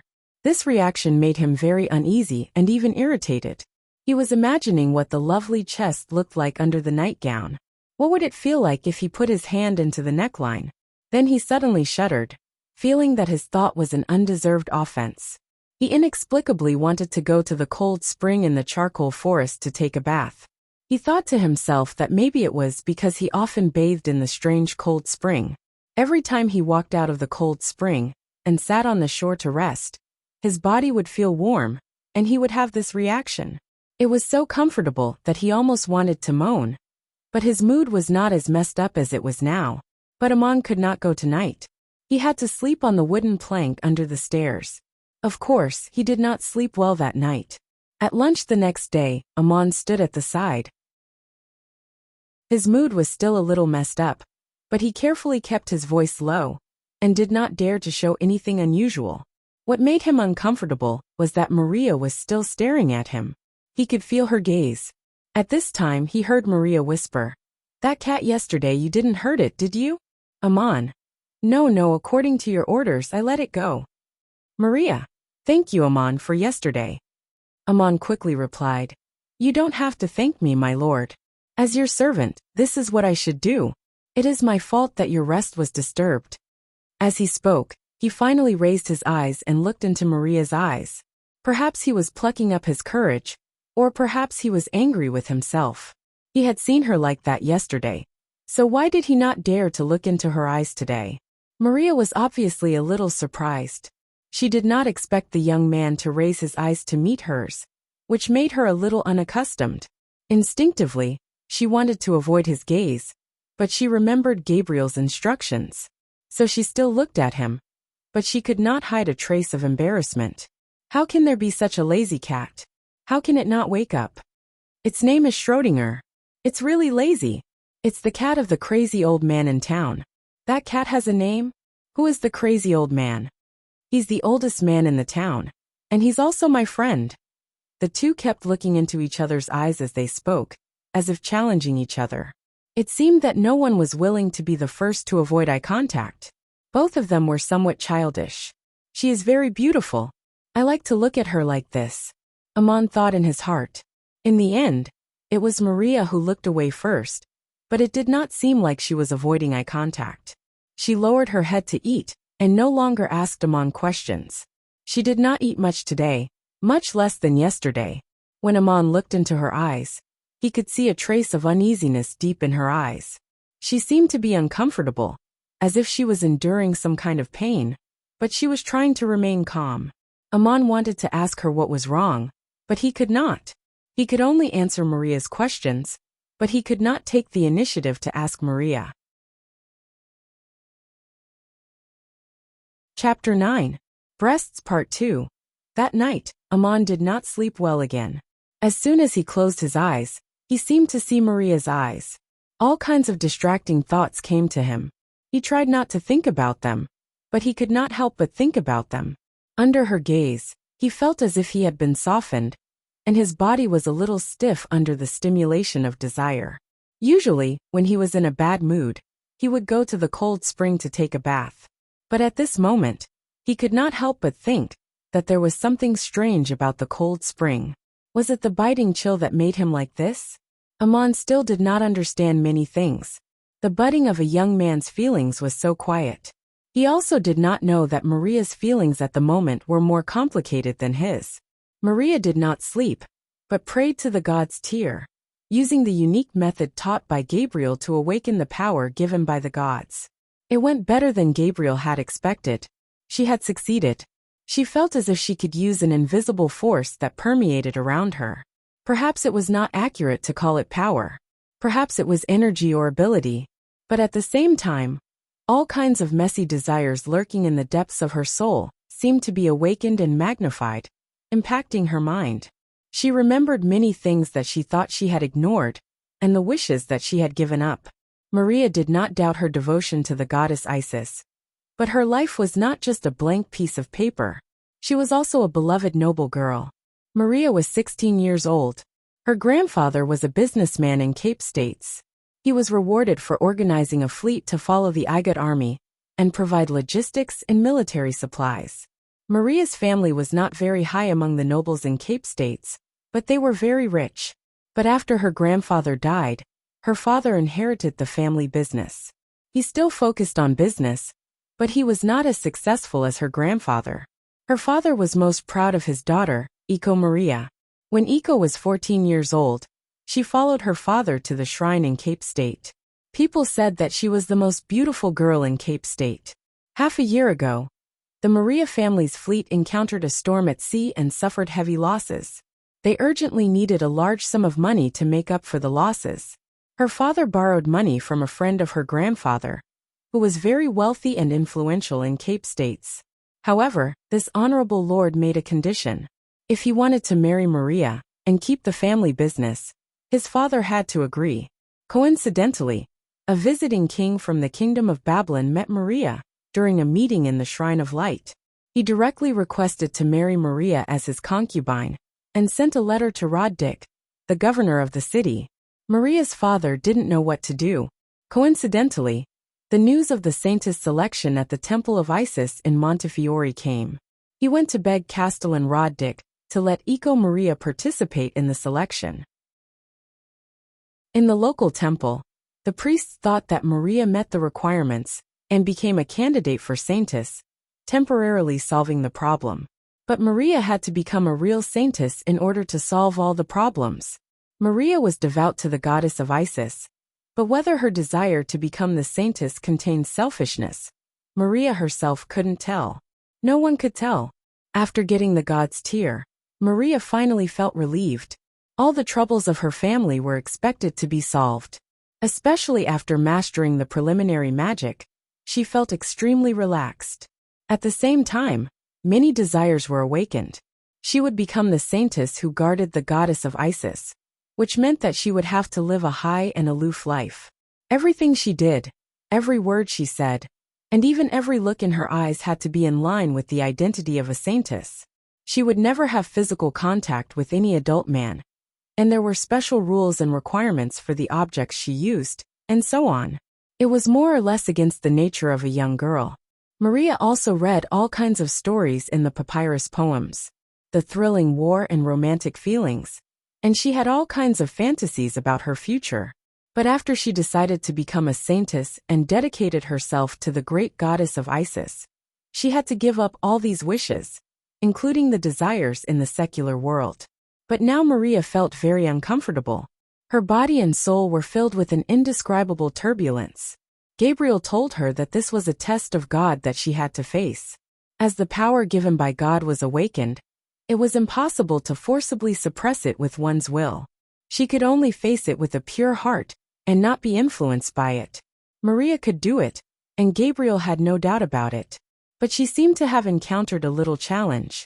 Today at dinner, she and Amon looked at each other, as if they were challenging each other. No one knew what they wanted to win. Although Amon was only the son of a miner, Maria was very curious about him, and even had wonderful fantasies about him. It was Amon who had mined the god's tear. He was a young boy blessed by the goddess of Isis, so he could welcome the god's tear.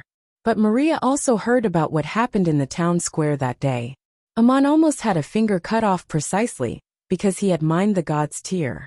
Because of this, people debated and determined that he had been blessed by the goddess of Murin, which had never happened in the town for hundreds of years.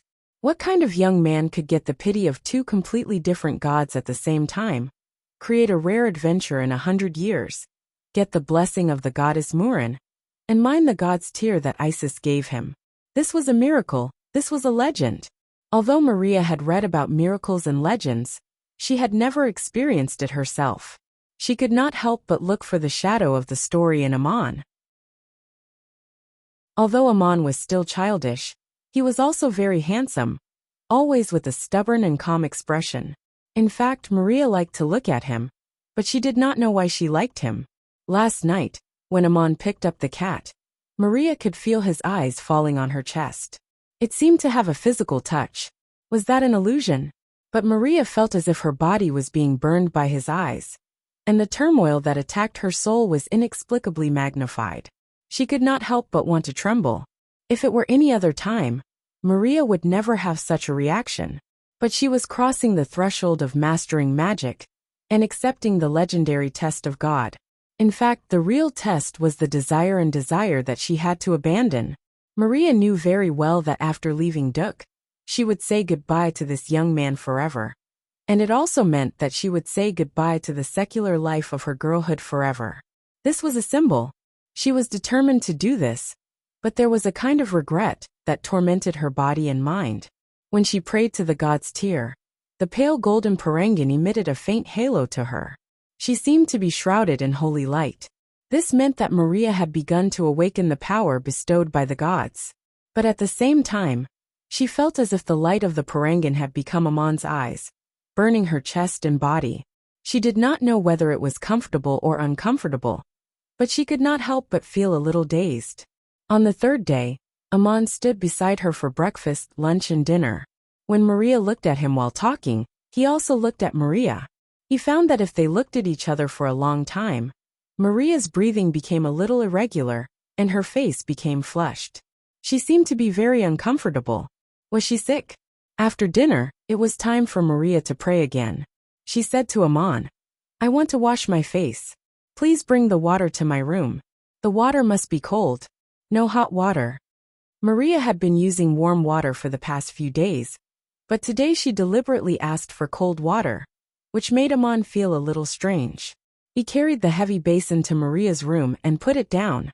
Usually, when Maria was dressing, her maid would wait on her, but now she was alone. Even Amon had to stand at the stairs to avoid her.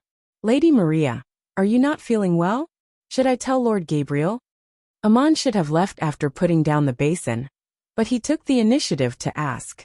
He couldn't hold it in for 2 days, because he felt that Maria's breath seemed to be very hot. When Amon, who never took the initiative to speak, suddenly spoke, Maria seemed to be startled. Her shoulders suddenly trembled. There was no wind, but the door silently closed, as if it had been pushed by an invisible force. Amon should have turned and walked out, but his body didn't move. Then he felt himself being pulled by an invisible force, and there was a short blank in his memory. For a long time after that, Amon couldn't remember what had happened.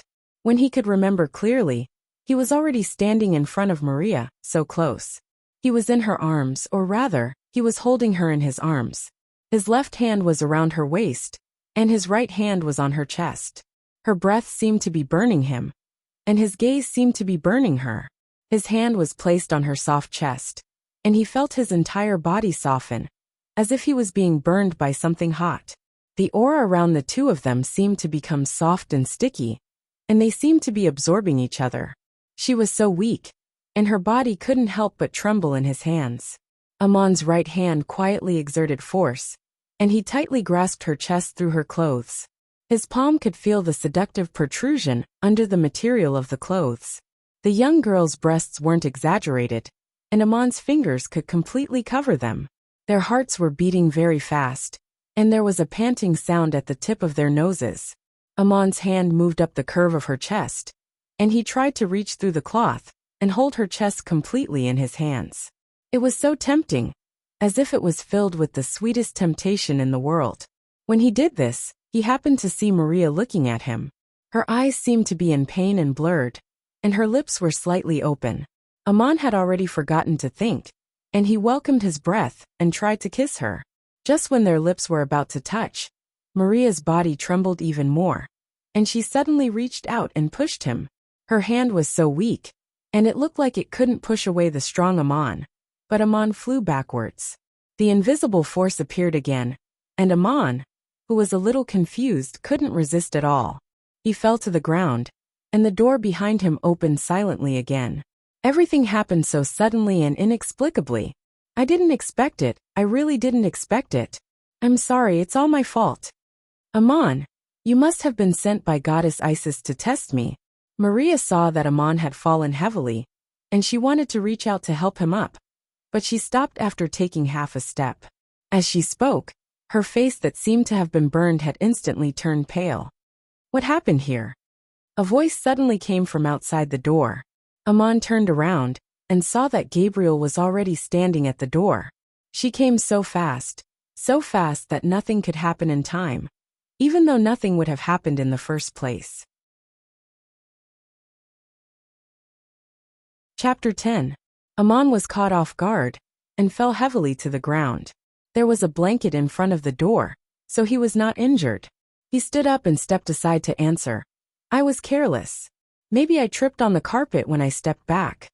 I was careless. I showed my power just now, but I didn't control it well. Maria spoke at the same time, and her tone was a little panicked. Gabriel's attention was immediately attracted by Maria's words.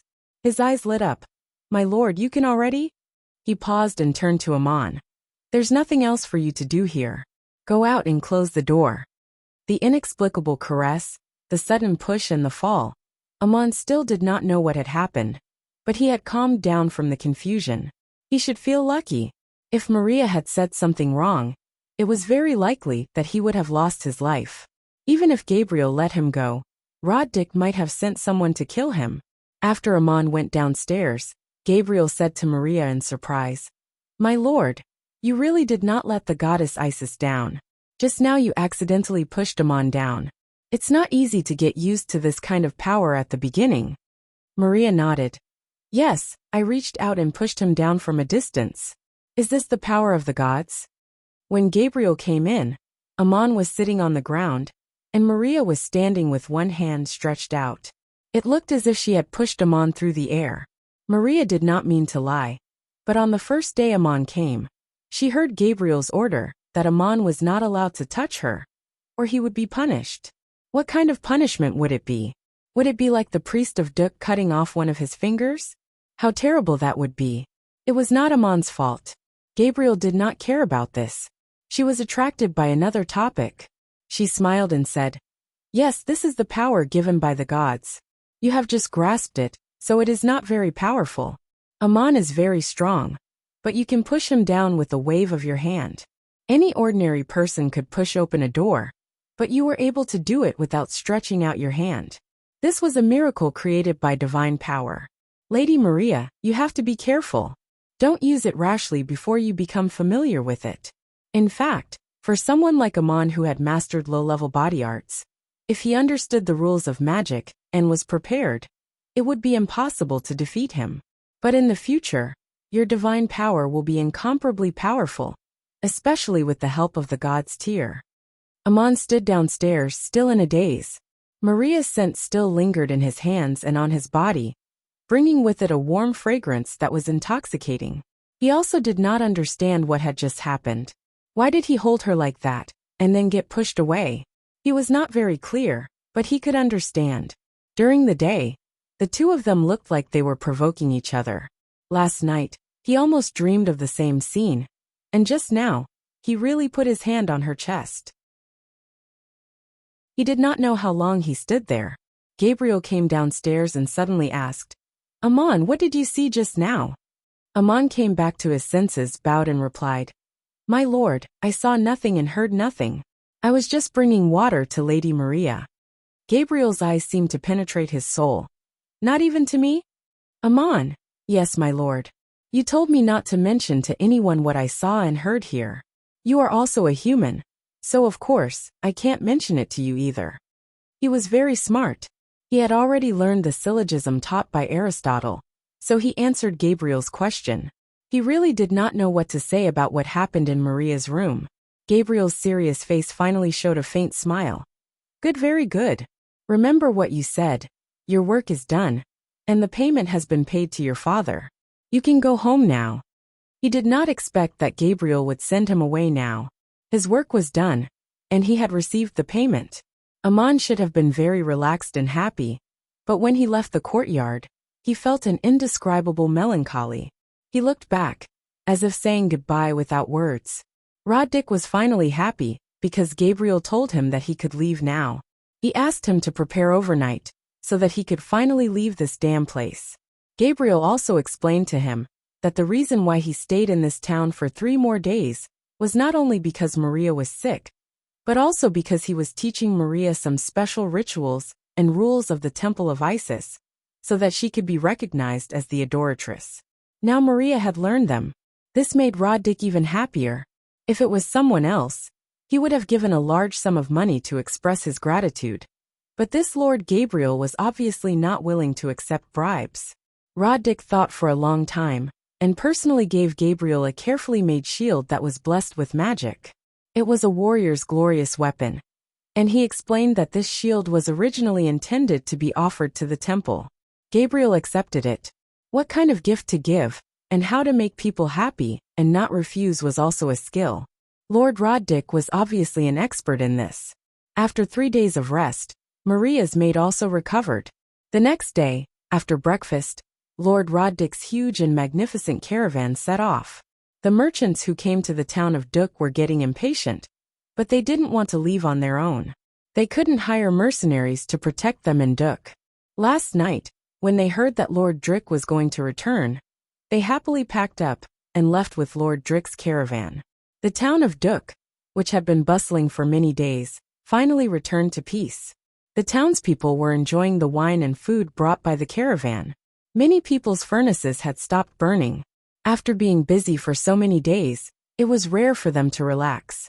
Even the mayor did not urge the miners to hurry up. The townspeople had paid a lot of parangons during this period of time, so it was only right for them to relax. Everyone was relaxed, except for Roddick. Before returning to Cape States, they would have to cross a desolate desert and undulating Gobi. Anything could happen, and he could not guarantee the safety of Maria and the God's Tear. He had told Mayor Dusty in private that the news of the God's Tear must not be spread, but the night before yesterday, he received a secret report. Shog, the priest of the temple, had sent an emissary to Saya to deliver the quarterly parangons to the temple. This was a rule that no one could stop. But Roddick felt that something was wrong. He even thought of sending someone to kill Shog's emissary, but in the end, he did not do so. From Duk to Saya, there was no way to go around the post road through the charcoal forest. There were checkpoints along the road, and it was impossible for his men to avoid the checkpoints before catching up with the emissary. It would be difficult to cover their tracks. Besides, this was the territory of the Hittite kingdom. Sending someone to kill the emissary of the temple was a serious crime. If it was exposed, even Lord Dick would not be able to bear the accusation. When the caravan entered the desert, Roddick looked back at the direction of Duk, which had disappeared into the horizon. He thought to himself, "Is this place blessed by the gods or abandoned? What a strange place." In Lord Drick's opinion, the mining skills passed down from generation to generation in Duk included body arts. Qualified adult miners in Duk had practiced body arts as well as low-level warriors. Among them, the most outstanding ones had already mastered the second-level body arts, awakening the power sleeping in their blood, and were able to use it skillfully. A low-level warrior, who had mastered body arts, would be an elite even in the army of the Empire of Igut. What was more frightening was that the skills of the miners actually included basic magic.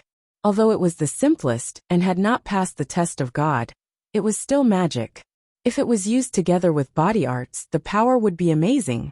The miners here only used this skill to mine, not to fight. If all the miners in the town were to gather together and teach them how to fight and how to use weapons, the town would be able to resist an ordinary army. Even if the miners gathered together and fought with their hammers, it would still be very difficult to deal with them. When he lived in Duk, Roddick even thought that if a large-scale civil riot broke out, his personal guards would not be able to stop it. The most he could do was to protect Maria and help her escape. Saya was located at the junction of Hittite, Assur, Babylon and Igut.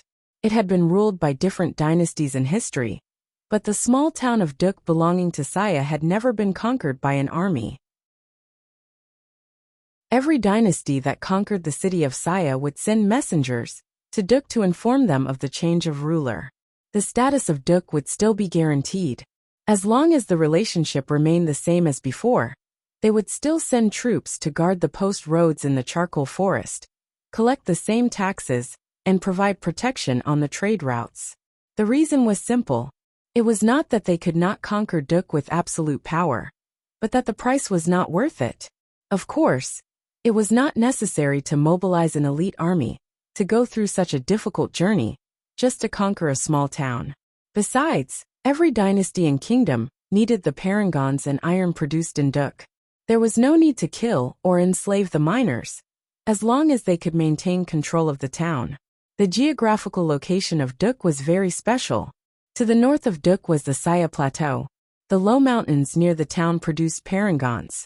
Further into the distance, the high mountains were an insurmountable natural barrier. To the east, there were also mountains where cavemen lived. The forest was lush, and the terrain was complicated. Further into the distance, there was the impassable Great Valley of the Euphrates River. To the west of Duk was the charcoal forest. In the forest, there was a post road leading to the main city of Saya. This was the shortest and most convenient way to get to and from Duk. To the south of Duk was the endless desert, stretching all the way to the border of Cape States of the Empire of Igut. It was more convenient to travel from Cape States to Saya through the desert.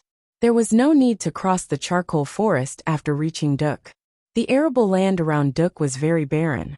There was not enough pastures to feed the local population, but its products were very important. This made it difficult for Duk to exist without Saya. The shrines in the town had to listen to the shrines in the city. Another special feature of Duk was that there were almost no slaves in the town. Except for the two families of Dusty and Shog, the rest of the residents were commoners. This was completely different from the rest of the continent. The reason was simple. All the countries around Duk had the same law. Slaves were not allowed to touch parangons. Every time they violated the law, a finger would be chopped off. Interestingly, the punishment that Amon almost received was also a finger chopped off. But there was another law in the neighboring countries that seemed to be deliberately ignored. Both the Kingdom of Babylon and the Empire of Igut seemed to turn a blind eye to the situation in Duk. This law stated that slaves were not allowed to learn body arts, and only nobles were qualified to learn divine arts. Those who practiced divine arts without permission would be regarded as disrespectful to the gods, and would be severely punished by the major shrines. In fact, it was so difficult to learn divine arts. Even among the qualified nobles, many could not cross the threshold of awakening the power bestowed by the gods.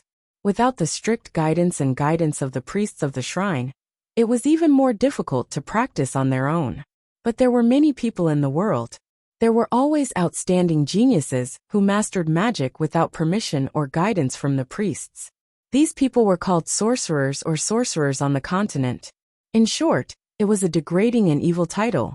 According to the law, they would be hunted down by the shrines. The priests or nobles who mastered magic were called mages. Parangons were also produced in other places on the continent, but the last step of extracting the parangons from the ore was done by low-level mages, because it required the use of the most basic magic skills. Therefore, parangons were not only expensive but also sacred. But the situation in Duk was obviously different. The environment here was so harsh, the location was so remote, and the production of parangons was so high that it was impossible for there to be so many noble mages working here. All the parangons were mined by the miners. Perhaps it was because of the god who gave the parangons. But no one in power in Duk mentioned the fact that basic magic was included in the mining skills passed down from generation to generation. It was as if they had never seen it. Even the residents of Duk themselves did not know about it. Saya said that the miners of Duk could keep 1 out of every 10 parangons they mined. This was the envy of the people on the continent. But at the same time, there was also a law that stated that miners registered in the Shrine of Duk were not allowed to leave this place without permission. Perhaps this was also the reason. In fact, because of the geographical restrictions, it was difficult for them to leave without permission. Duk not only produced parangons, but also iron, especially fine iron.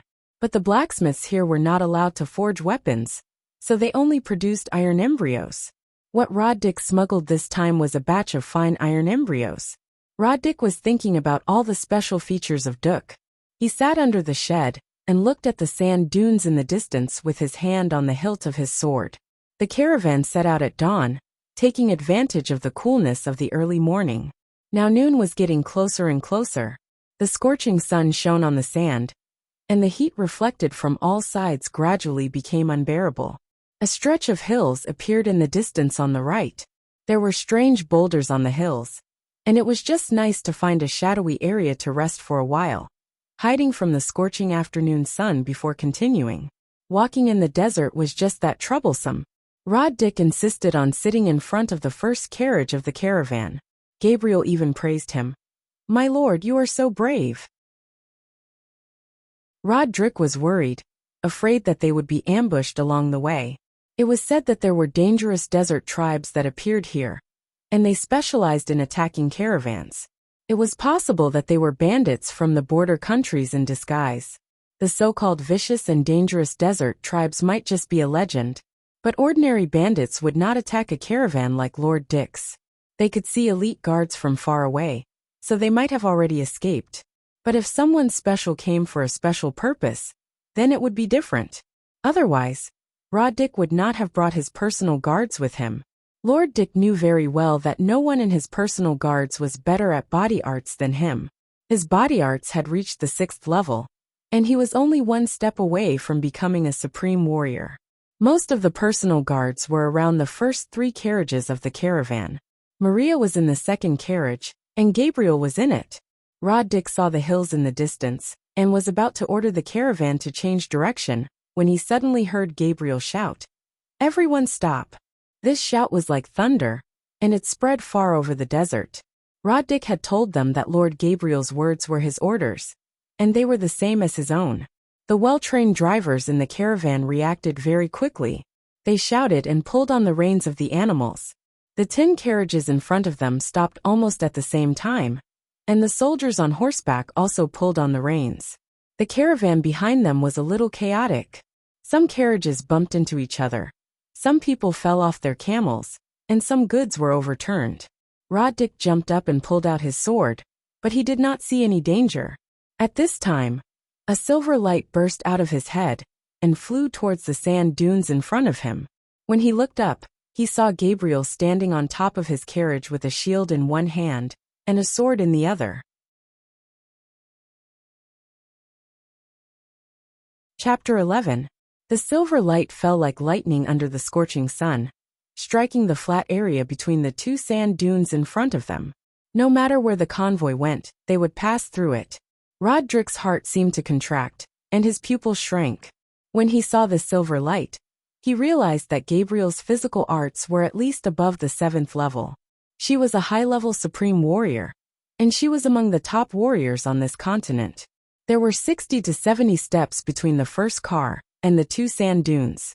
It was difficult for Roddick's swordsmanship to deal damage at this distance, and he hadn't found the hidden danger there. Gabriel didn't have time to care about what Roddick thought at the moment. In fact, she had found the signs of danger further away. It was not until this distance that her swordsmanship was effective that she suddenly launched an attack, catching people off guard. The sword light cut between the sand dunes. The sand suddenly sank, and several iron chains with barbs and spikes were exposed. There was a trap there. If they were not careful and fell into the trap, the first car of the convoy would fall and block the whole convoy. A cloud of sand burst out on both sides of the trap. 2 people with a shield in one hand and a long-handled battle-axe in the other jumped out, looking very embarrassed. Holding a shield and attacking with a long-handled battle-axe in one hand required extraordinary strength and agility, which was not something that ordinary warriors could do. These 2 people covered their faces with scarves, and their clothes were the same light yellow as the sand dunes. They had been quietly hiding under the hot sand for so long.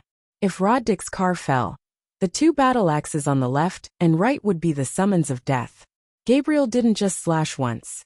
She then turned her wrist beautifully in the air and slashed 2 more sword lights to both sides, like 2 lines of meteors whistling along the sand. 2 flying sand rolled up, and dozens of yellow figures jumped out of the sand. There were also iron chains flying out of the sand. Several people nearby splashed blood, and the nearest iron chain more than 10 steps away had been cut by the sword light. Some people were injured, but there were no screams. They were not ordinary robbers, but well-trained elite warriors. The general outline of the trap, and the entire ambush circle in front of them was clear. The trap at the very front was located in the path between 2 sand dunes. It was a place where the slope turned downhill. On both sides of the trap, there were 2 groups of people lying in ambush. Under the sand, there were iron chains that could be pulled up at any time, like a pocket. The ambushers on both sides were not wearing any armor. Instead, they were armed with sharp scimitars, a weapon commonly used by the warriors of the Assyrian kingdom. They were usually used in cavalry battles, but they were also quite powerful in infantry battles. The only problem was that one had to be extremely fast when wielding a scimitar. Seeing this scene, Roddick calmed down from the shock and roared out a few commands. He had brought a total of 60 bodyguards, divided into 5 squads of 12 people each. 2 of the squads were cavalry. The most elite team stood guard on both sides of Maria's carriage. They were not affected by the battle in front of them, in case someone took the opportunity to attack the most important target. The other 2 squads did not move forward. Instead, they ran to the back to protect the rear of the whole caravan. At the same time, the squad leader kept the caravan at the back from falling into chaos. Under the leadership of the squad leader, the 2 squads of cavalry came to the front of the caravan and formed a battle formation. The warriors in the front held their shields, and the ones in the back raised their javelins.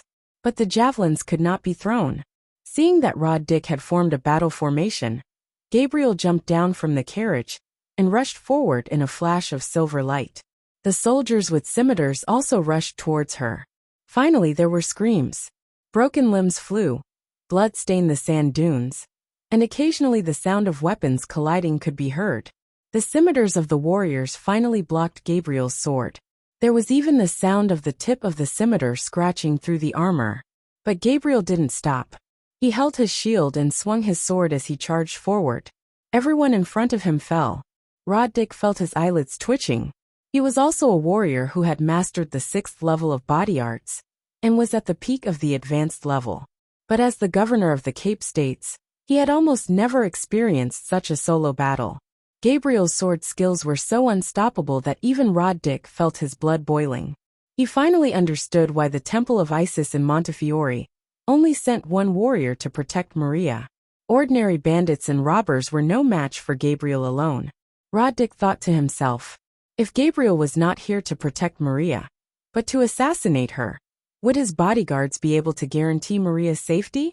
Even with the help of a low-level mage, it would still be difficult.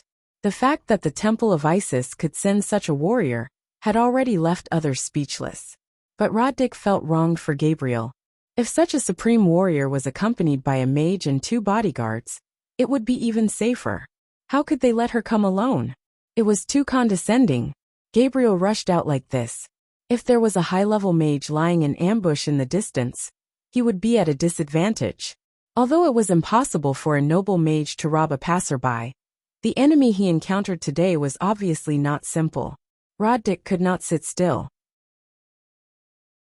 He gave an order and rushed out under the protection of 2 squad leaders, following behind Gabriel. But they could not catch up with Gabriel, who was killing enemies along the way. Gabriel had rushed to a position a dozen steps away from the trap in the sand dunes, leaving behind the bodies of the enemies. There were no more warriors with machetes in front of him. The first 2 warriors who appeared were clad in armor and wielding long axes. They did not rush over like the others. Instead, they gathered their strength and stood there looking down from above. They seemed to be the most powerful opponents. At this moment, Gabriel's attention should be completely attracted by the 2 warriors. Suddenly, a strange beast-like roar came from the left and right, and 2 people suddenly emerged from the sand dunes. No, if one looked closely, there should be 3 people. Behind the figure on the left stood another person. However, the 2 people on the left and right were too tall. The last person was shrouded in the shadow of the person in front. He appeared silently, and was difficult to detect. His figure was very faint, and seemed to be in a trance. He must have used some kind of magic to hide his tracks.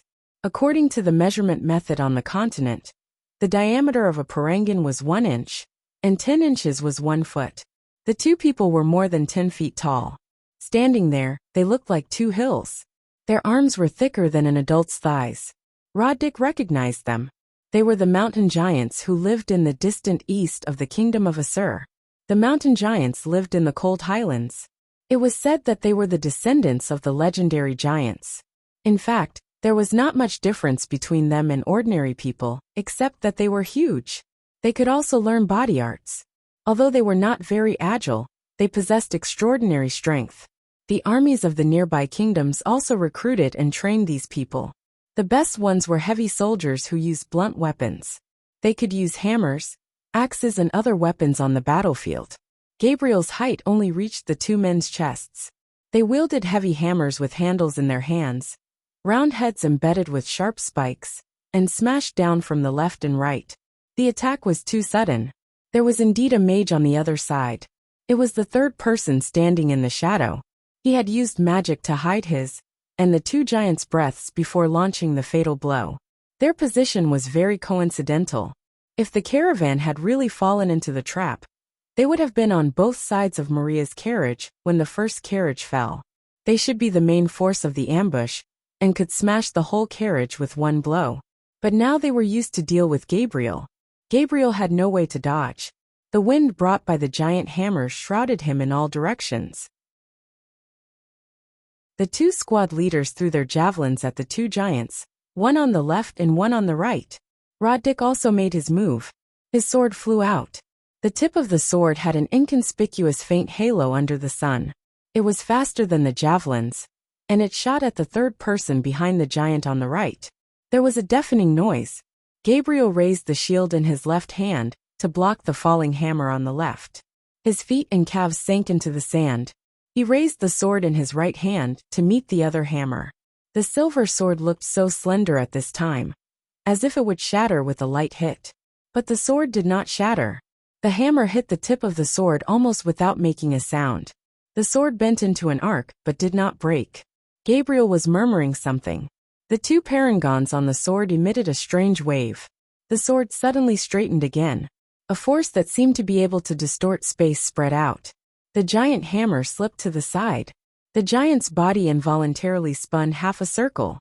The hammer had clearly hit the tip of the sword, but it seemed to have missed. This was a divine spell, an advanced divine spell at that. As a warrior, because of the different direction of practice, it was very difficult to learn magic systematically, and it was impossible for a warrior to master magic of the same level. Gabriel, on the other hand, was able to master advanced magic. Even though it was cast through a sword that was enhanced by magic, it was still shocking enough. With a cracking sound and a strange cry, the giant man's left shoulder was dislocated. His hand dropped, and his hammerhead smashed into the sand dune. The javelins of the two squad leaders also arrived. The javelins aimed at the giant man on the right seemed to hit something sticky, and were pulled into the sand dune by some force. The javelins missed the giant man by a few inches. Fortunately, the mage protected the giant man in time. The other javelin hit the thigh of the giant on the left. A third-level warrior's full-strength strike should be able to pierce through several bowls. But at this moment, it only penetrated a few inches. The giant's body seemed to be made of iron. But the damage was not light. The giant hammer hit Gabriel's shield, and the center of the shield was dented and deformed, showing radio cracks. The giant man's whole body was numb from the shock, and he was hit by a spear. He roared and knelt on one leg. With a clang, Gabriel pulled her leg out of the sand and rushed forward. The friction between the shield and the hammer created a series of sparks. The cracks in the center of the shield slowly disappeared, as if it could repair itself. But only a small part of it was repaired. The shield that Roddick gave her was blessed by magic, but it still couldn't withstand the giant's hammer. Gabriel took a step forward, and with a thrust of her left hand, the edge of the shield spun and stabbed into the chest of the giant man. This was an axe skill. She used the shield as a battle axe. The giant let out a scream. He let go of the hammer and reached for both sides of the shield, trying to snatch it away. Gabriel didn't fight with him. She pushed forward and then let go of the shield. She leaped to the right and slashed a dazzling silver light to the right. The giant man subconsciously reached out to grab the shield in great pain. But Gabriel simply abandoned the shield and added more strength to it. The giant man hugged the shield in front of his chest and fell on his back, a javelin still stuck in his leg. This encounter was very short. The javelin shot at the giant on the right missed. The mage behind the giant was casting a spell. Roddick's sword flew towards him, and strangely slowed down when it was close to him. It made a series of sounds as if something had been smashed and fell to the ground, but it just happened to pierce into one of his feet, nailing his foot to the sand. The mage let out a long cry of pain. Then he saw the desert and the sky spinning in front of him. That was Gabriel's sword light, which chopped off his head and sent it spinning away. At the same time, the silver light slashed across the waist of the huge man on the right, and it took 2 breaths of time for blood to spurt out. The man was an advanced mage, and his magic had reached the 5th level. His status was quite high. However, he was very unlucky today. In order to hide his presence, he did not launch an attack in advance, allowing a warrior like Gabriel to get so close to him. When the giant in front of him could not protect him, he was almost like a piece of meat on the chopping board. Don't forget that Gabriel could also use advanced magic. Although it was only a supplementary combat skill, and was not as comprehensive as a real mage's, it was enough to kill him in this situation. Gabriel ignored the giant behind him. He abandoned his shield and rushed forward with his sword. There were still 2 enemies with axes on the sand dune in front of him. The 2 warriors, who had seemed very confident, could not help but show a trace of panic when they saw that the ambush in front of them was destroyed so quickly. They wanted to turn around and leave, but they felt that they could not escape. While they were hesitating, Gabriel had already arrived. Between life and death, they had no choice but to fight. With a shout, they swung their axes to the left and right. The blades of the axes were also covered with a faint layer of hazy light. When Gabriel rushed to the front, she suddenly accelerated. She arched her waist and bent her legs, like a lion pouncing forward. Her body shrank down and passed through the edge of the axes, slamming into the warrior on the left. Her shoulder guard hit the shield, and the tip of the shield hit the chest of the warrior. A large part of the chest plate caved in, accompanied by the sound of broken ribs. Gabriel's figure immediately bounced to the right, and she swung her sword straight at the other warrior. The handle of the axe was very long. As soon as the warrior on the right raised his axe, Gabriel suddenly appeared in front of him. It was too late for him to swing the axe down, so he hurriedly raised his shield to block the sword. The sword suddenly became extremely dazzling, as if it could tear everything apart. The shield was split in half, and the sword was inserted into the chest of the warrior. The tremor of the sword tip broke his internal organs, and then it was pulled out. The silver blade was intact, not even stained with a trace of blood. There were a few cracks on the shoulder guard of Gabriel's armor, but they were slowly mending. She turned around between the sand dunes with her sword in hand. The sun shone on her golden hair, and her beautiful face was so cold. There was no living enemy behind her. Rod Dick and the 2 captains stood between the 2 fallen warriors, looking at Gabriel with admiration and amazement. On the hills in the distance, in the shadow of the strange boulders, a group of people were quietly hiding, all of them looking incredulous. In the middle of the group was Firmian Schmull, the governor of Saya. On the left was his most trusted assistant, Mr. Morton, the financial officer of Saya. On the right was the high priest of the Saya shrine, the mage Kosman. Chapter 12. Behind the strange rock in the distance, there was a group of knights, weapons in hand in formation, ready to attack at any time. Next to them were dozens of riderless horses. Some of them were carrying supplies needed for the long journey in the desert, but most of them were war horses, whose owners had died in the fierce battle. Financial Officer Morton murmured, "How is this possible? A single person, and a woman at that, wiped out all the elites in the ambush. Even Jeremiah the high priest was sacrificed. Governor, we have too few people in this ambush." Governor Schmull's face was very ugly. "We can't mobilize the city's army to attack Dick's caravan openly. That would be a declaration of war against the Empire of Igut. We can only use the identity of bandits as a cover. Besides, it's too late to mobilize the army. As soon as we got the news, we led our guards here to set up the ambush. We've done our best." Kosman the high priest gave Governor Schmull a dissatisfied look, as if to say, "Is there such a well-trained elite bandit?" Then he turned to look at Gabriel in the distance and said gloomily, "This person must be one of the 12 supreme guardian warriors of the Temple of Isis in Memphis." "What a surprise!" the financial officer said reluctantly. "No matter how strong she is, she's just one person. Look, she's exhausted and seems to be injured. If we launch a sudden attack with our cavalry, we still have a chance to take the god's tier." As they spoke, Gabriel had walked back to the caravan and knelt on one knee. Her sword was half stabbed into the sand. Her face was pale, and a trace of blood seeped out of the corner of her mouth. She was praying silently. The parangan on the sword's edge emitted a soft white light that enveloped her.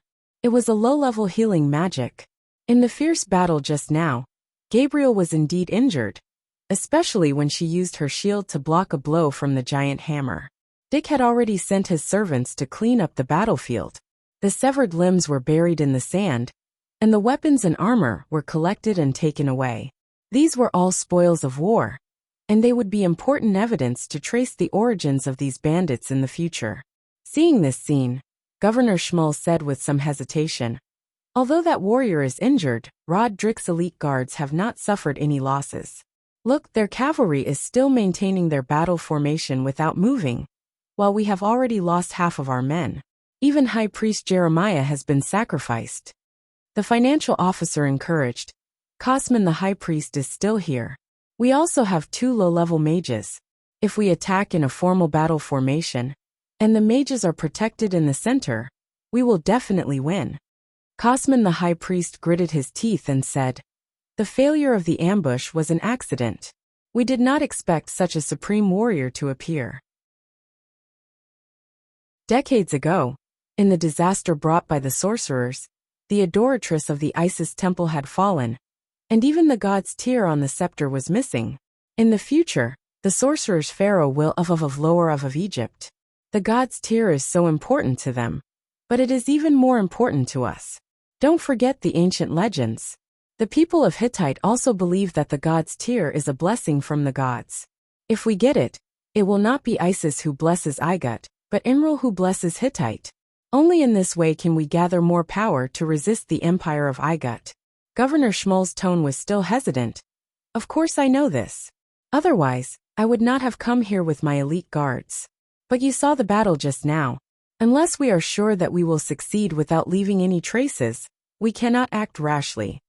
Cosman the high priest frowned and said, "Governor, today Jeremiah the high priest is dead, and we have lost so many men. If we fail, how will we explain it to our superiors?" Suddenly, he turned around and said with surprise and joy, "Don't worry, my lord. Our respected supreme mage Goliath is here." The few of them turned their heads and looked into the distance behind the dune. They saw a figure dressed in a white robe slowly walking over. He seemed to be walking, but his figure was flying rapidly along the sand dune. Every now and then, he would arrive in front of the group. It was an old man with a white goatee. He was not tall and wore a turban. The wrinkles on his face were deep, but his eyes were clear and sharp. He did not look like an old man at all. The old man was called Goliath. He was the chief priest of the shrine of Saya. Normally, the lord of a city would also be the chief priest, but Saya was different. It was located in a strategic location on the border. The kingdom of Babylon had specially sent a supreme mage to be the chief priest of the shrine of Saya. There were also 3 deputy high priests, namely Shmuel, Jeremiah, and Cosman. Shmuel was also one of the 3 high priests of Saya, and Jeremiah had just been killed by Gabriel's sword. A supreme mage had a high status in any part of the kingdom. Galia was an 8th-level supreme mage, but he didn't care about daily affairs. He often traveled between the city of Saya and the capital, and he also had a part-time job in the main shrine of the kingdom. Goliath happened to be absent when Shmuel led his men to launch the ambush. How could they not be overjoyed when he arrived at this moment? It was not convenient for the knights to dismount, so they all bowed with weapons in hand. The 3 high priests also bowed respectfully and greeted, "Dear Supreme Mage, you are here? All difficulties will be solved. Please allow us to explain to you what happened here." Goliath glanced at the battlefield in the distance and waved his short staff. "I understand what happened here. You can explain it to me when we return." Morton, the financial officer, was taken aback. He knelt down and said, "Dear Supreme Mage, with your power, we can definitely seize the god's tier." Cosman also knelt down and said, "Dear Chief Priest, we are fighting for the future of the Hittite kingdom. Jeremiah is dead, and more than half of the governor's guards have been lost. If we can't seize the god's tear, how can we explain it to the people when we return? There was a trace of regret in Goliath's eyes. He sighed and said, I will do my best to help you. I know how precious the god's tear is, but now is not the time. Look at the huge caravan they brought with them, as well as Roderick and his personal guards. If we kill the supreme guardian of the temple of Isis and Roderick, do you know what it means? Seeing that everyone was silent, Goliath continued, Don't think that no one knows that you did it. Who can mobilize such a force in this place?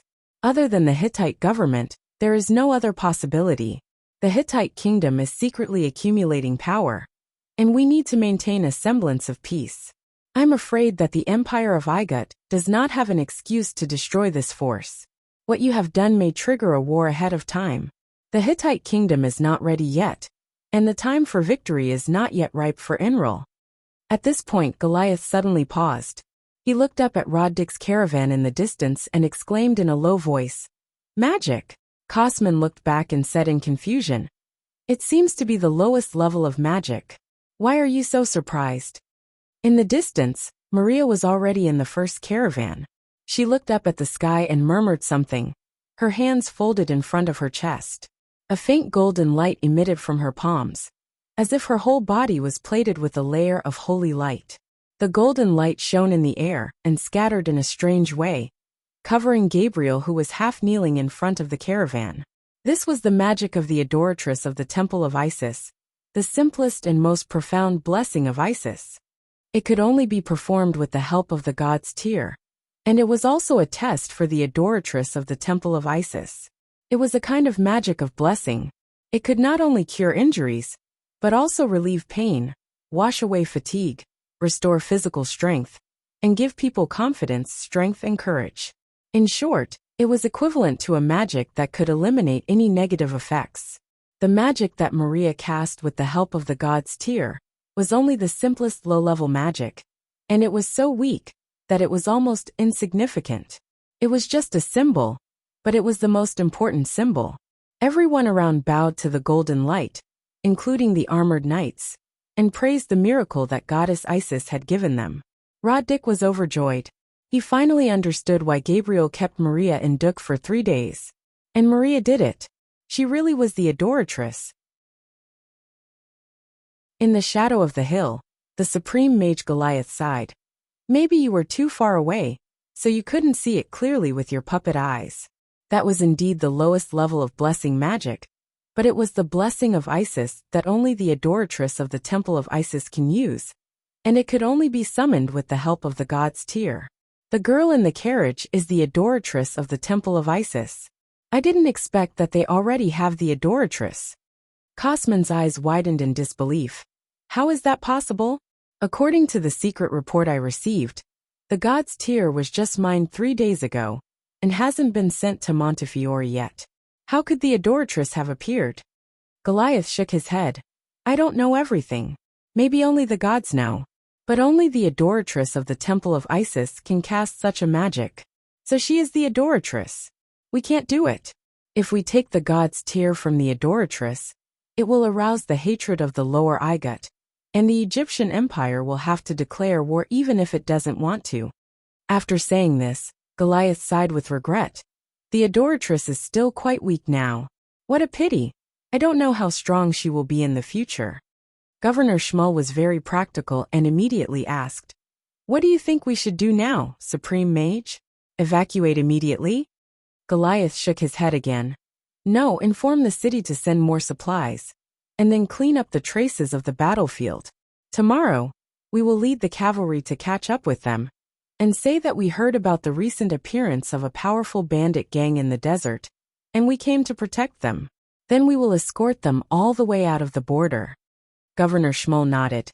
In that case, I will send some people to send gifts to the high priests of the Montefiore shrine. Even if they want to blame us for what happened today, there will be someone to mediate for us. Goliath looked at him with a satisfied expression. This is what a governor should think of.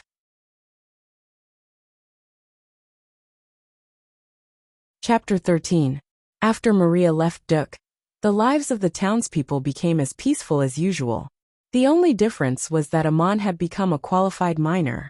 Every day when he saw the familiar town, he found that the streets, the houses, and the smell of the stove did not attract him as much as before. He felt that something was missing. There seemed to be an indescribable emptiness in his heart, as if something had been taken away. Aman kept recalling that scene. He did not understand why she did it, but he seemed to understand why she did it. In her room, they stared at each other. He put his hand on her chest and was about to kiss her hot lips, but he was suddenly pushed away by a strange force. He was familiar with this force. It was similar to the shock wave when the core of an ore was cracked open with a sledgehammer. Early the next morning, Maria left in a hurry. Of course, she left with Lord Drick. But in Aman's eyes, it seemed that she was trying to get rid of some kind of temptation. Aman would rather think that way, although it was impossible. In the dead of night, lying on his bed alone, Aman looked at the low ceiling, at the blurry shadows and ambiguous light. There seemed to be a circle of light flashing in the middle. He could not help but think of her. He even wondered what would have happened if she had not pushed him away, and if Lord Gabriel had not come in. The 14-year-old boy had no experience in what would have happened next. But as he thought about it, a certain part of his body became hard, and he could not help but feel excited and ashamed. In fact, Aman was obviously stronger and more mature than other children of his age. He did not think that he just wanted to have sex with her, but he really longed for that feeling. He was confused about it, and did not know what to do. In the end, Aman thought that he had figured it out. In fact, what happened at that time had nothing to do with his decision. So he got up with a sigh and sneaked out of the house to take a bath in the cold spring. For some reason, for the first time, Aman had a longing for the cold spring to be even colder, to penetrate every pore of his body and give him inner peace. But he did not lose his mind and forget Crazy Ole's advice. He should come out when he felt a warm current rising in his body. He moved around on the bank for a while, then sat down and quietly adjusted his breath. He closed his eyes and listened to the sound of the blood flowing in his limbs and bones. He carefully felt the feeling of every pore opening, as if he could see and control his own body. Based on his experience, there would be a warm current flowing through his body, making him feel very comfortable and peaceful. It was so comfortable that he wanted to moan, so peaceful that he did not want to think about anything. However, today's feeling was different from the past. There was a strange disturbance in his body and soul. The warm current had become scorching hot, as if it was impulsive. The cold spring in front of him also seemed to emit a strange fragrance. It was her scent. Bathing in the cold spring was not as tranquil as before. After dawn, Aman went to chat with Crazy Ole as usual. He was not a person who liked to tell secrets, but it was hard for him to keep it to himself. After all, he was only a 14-year-old boy, and he trusted Crazy Ole completely. He was not a man who liked to tell secrets, but it was uncomfortable to keep it to himself. After all, he was only a 14-year-old boy, and he trusted Crazy Ole. At first, Aman did not talk about what happened in the room that night. He only talked about his troubles in the cold spring. Crazy Ole was not surprised. Instead, he laughed and handed him a glass of wine. Crazy Ole was not surprised. Instead, he laughed and handed him a goblet of wine. His father was a drunkard. Aman had seen enough of his father when he was drunk. He had an inexplicable resistance to wine since he was a child. Crazy Ole laughed. Not everyone will become a drunkard. My boy, you have grown up. It is time for you to taste many things in the world, just like this wine. Crazy Ole's words seemed to be a temptation. Aman took the goblet and tasted it. It was spicy and strange. It was not very pleasant, but it was exactly what he wanted. He could not help but take another big gulp, letting the spicy heat flow down his throat and into his body. Crazy Ole refilled his cup with the wine pot and asked with an enigmatic smile, "If you're confused and want to ask me for advice, tell me. Does it have anything to do with Maria? Don't think I don't know, my boy. That's why I said you have grown up." Aman was surprised. His face turned red. Maybe it was because of the wine. He asked back, "What do you know? How do you know?" Then he lowered his head and drank another big goblet of wine. Crazy Ole still filled his goblet. He shrugged and said, "I know what is my business. Whether you tell me or not is your own business. Don't forget that it was you who came to me. You look like you have something to tell me." It was the first time for Amon to drink, and Crazy Ole's wine was so strong. He was drunk after a few gulps. Finally he told everything. He looked at the goblet and murmured to himself, "Is it shameful of me?" Crazy Ole suddenly laughed, his messy beard trembling. "What's shameful about it? It seems that you like her. It's human nature. But you look like you've been seduced by the devil." "No, Maria is not a devil." Amon raised his head and shouted unhappily. Crazy Ole stopped laughing and shook his head seriously. "You misunderstand. Maria is not a devil. You have a devil in your heart." "Devil? What devil?" Amon was stunned. In his mind, the devil was the symbol of sin in myths and legends. They were hated and killed by the gods. Crazy Ole explained slowly, "You're wrong. This devil is not that devil." It was especially difficult to become a high-level warrior, which meant that one had already become one of the top warriors on the continent. Magic awakened the mysterious power between heaven and earth. Mages could communicate with all kinds of energy in the outside world, control, transform, and use them. This was an ability that ordinary people did not have. Only the gods could have it, so it was regarded as a gift from the gods. Like body arts, magic was also divided into 9 levels. High-level mages from the 7th to the 9th level were also called supreme mages. They were transcendent beings, almost as magical as the gods in the eyes of ordinary people. Both magic and body arts required awakening power, but the awakening power was different. Awakening the power bestowed by the gods was much more difficult than awakening the power hidden in the bloodline. Only a few people could do it. It was generally believed that as long as one was healthy, strong-willed and devout, one could awaken the power in the bloodline and learn body arts. The first power that was awakened would determine the direction of a person's cultivation. Therefore, the number of mages on the continent was far fewer than that of warriors. On the other hand, the number of people who were qualified to learn magic was also much smaller. A few people might awaken 2 kinds of power at the same time. There was also a strange phenomenon. When one kind of power was practiced to a high level, the other kind would gradually awaken. Some people practice body arts and magic at the same time, which mainly happened to warriors. The process of practicing magic was much more difficult than practicing body arts, so mages generally did not practice body arts at the same time.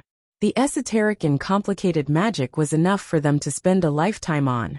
Whether it was ancient prophecies or actual situations, people could not practice body arts and magic at the same time. One could only be the main, and the other as a supplement. For example, warriors like Gabriel could not practice magic to the same level as body arts. They could only use simple magic to assist in combat. Both magic and body arts were divided into 9 levels and 3 levels. The difference between the same level was only the mastery of skills and proficiency. However, there was a qualitative difference in the use of power between different levels. They were called power awakening, power control, and power transformation. Practicing magic was more difficult than practicing body arts. On the one hand, there were very few people who could awaken the power bestowed by the gods. On the other hand, every level of magic had to pass the test of the gods. To obtain the power bestowed by the gods, the test to be passed was desire awakening. To practice low-level magic to the highest level, the test to be passed was faith appraisal. To practice advanced magic to the highest level, the test to be passed was devil's temptation. Before becoming a supreme mage, there was another difficult test, faith fusion. Only by fusing the world of faith in the heart with the world in which one lived could one transform the power one possessed and reach an incredible level. It seemed that the advancement of body arts did not require this.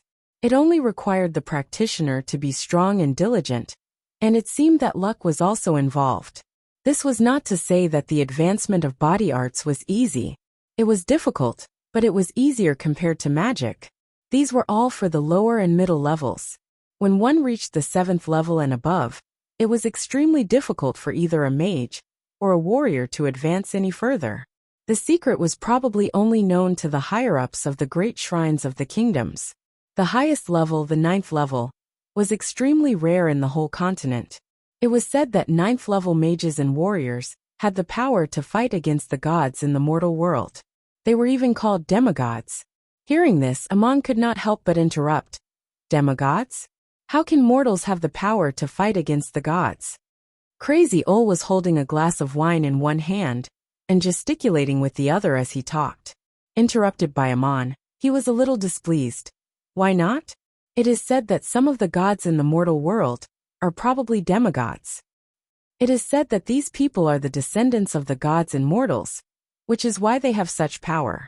I think these words are lies. Amon was puzzled. Lies? How do you know? Crazy Ol gulped down the wine in his glass and looked into the distance. He answered clearly, because I only know one. He's my student, a ninth-level sorcerer.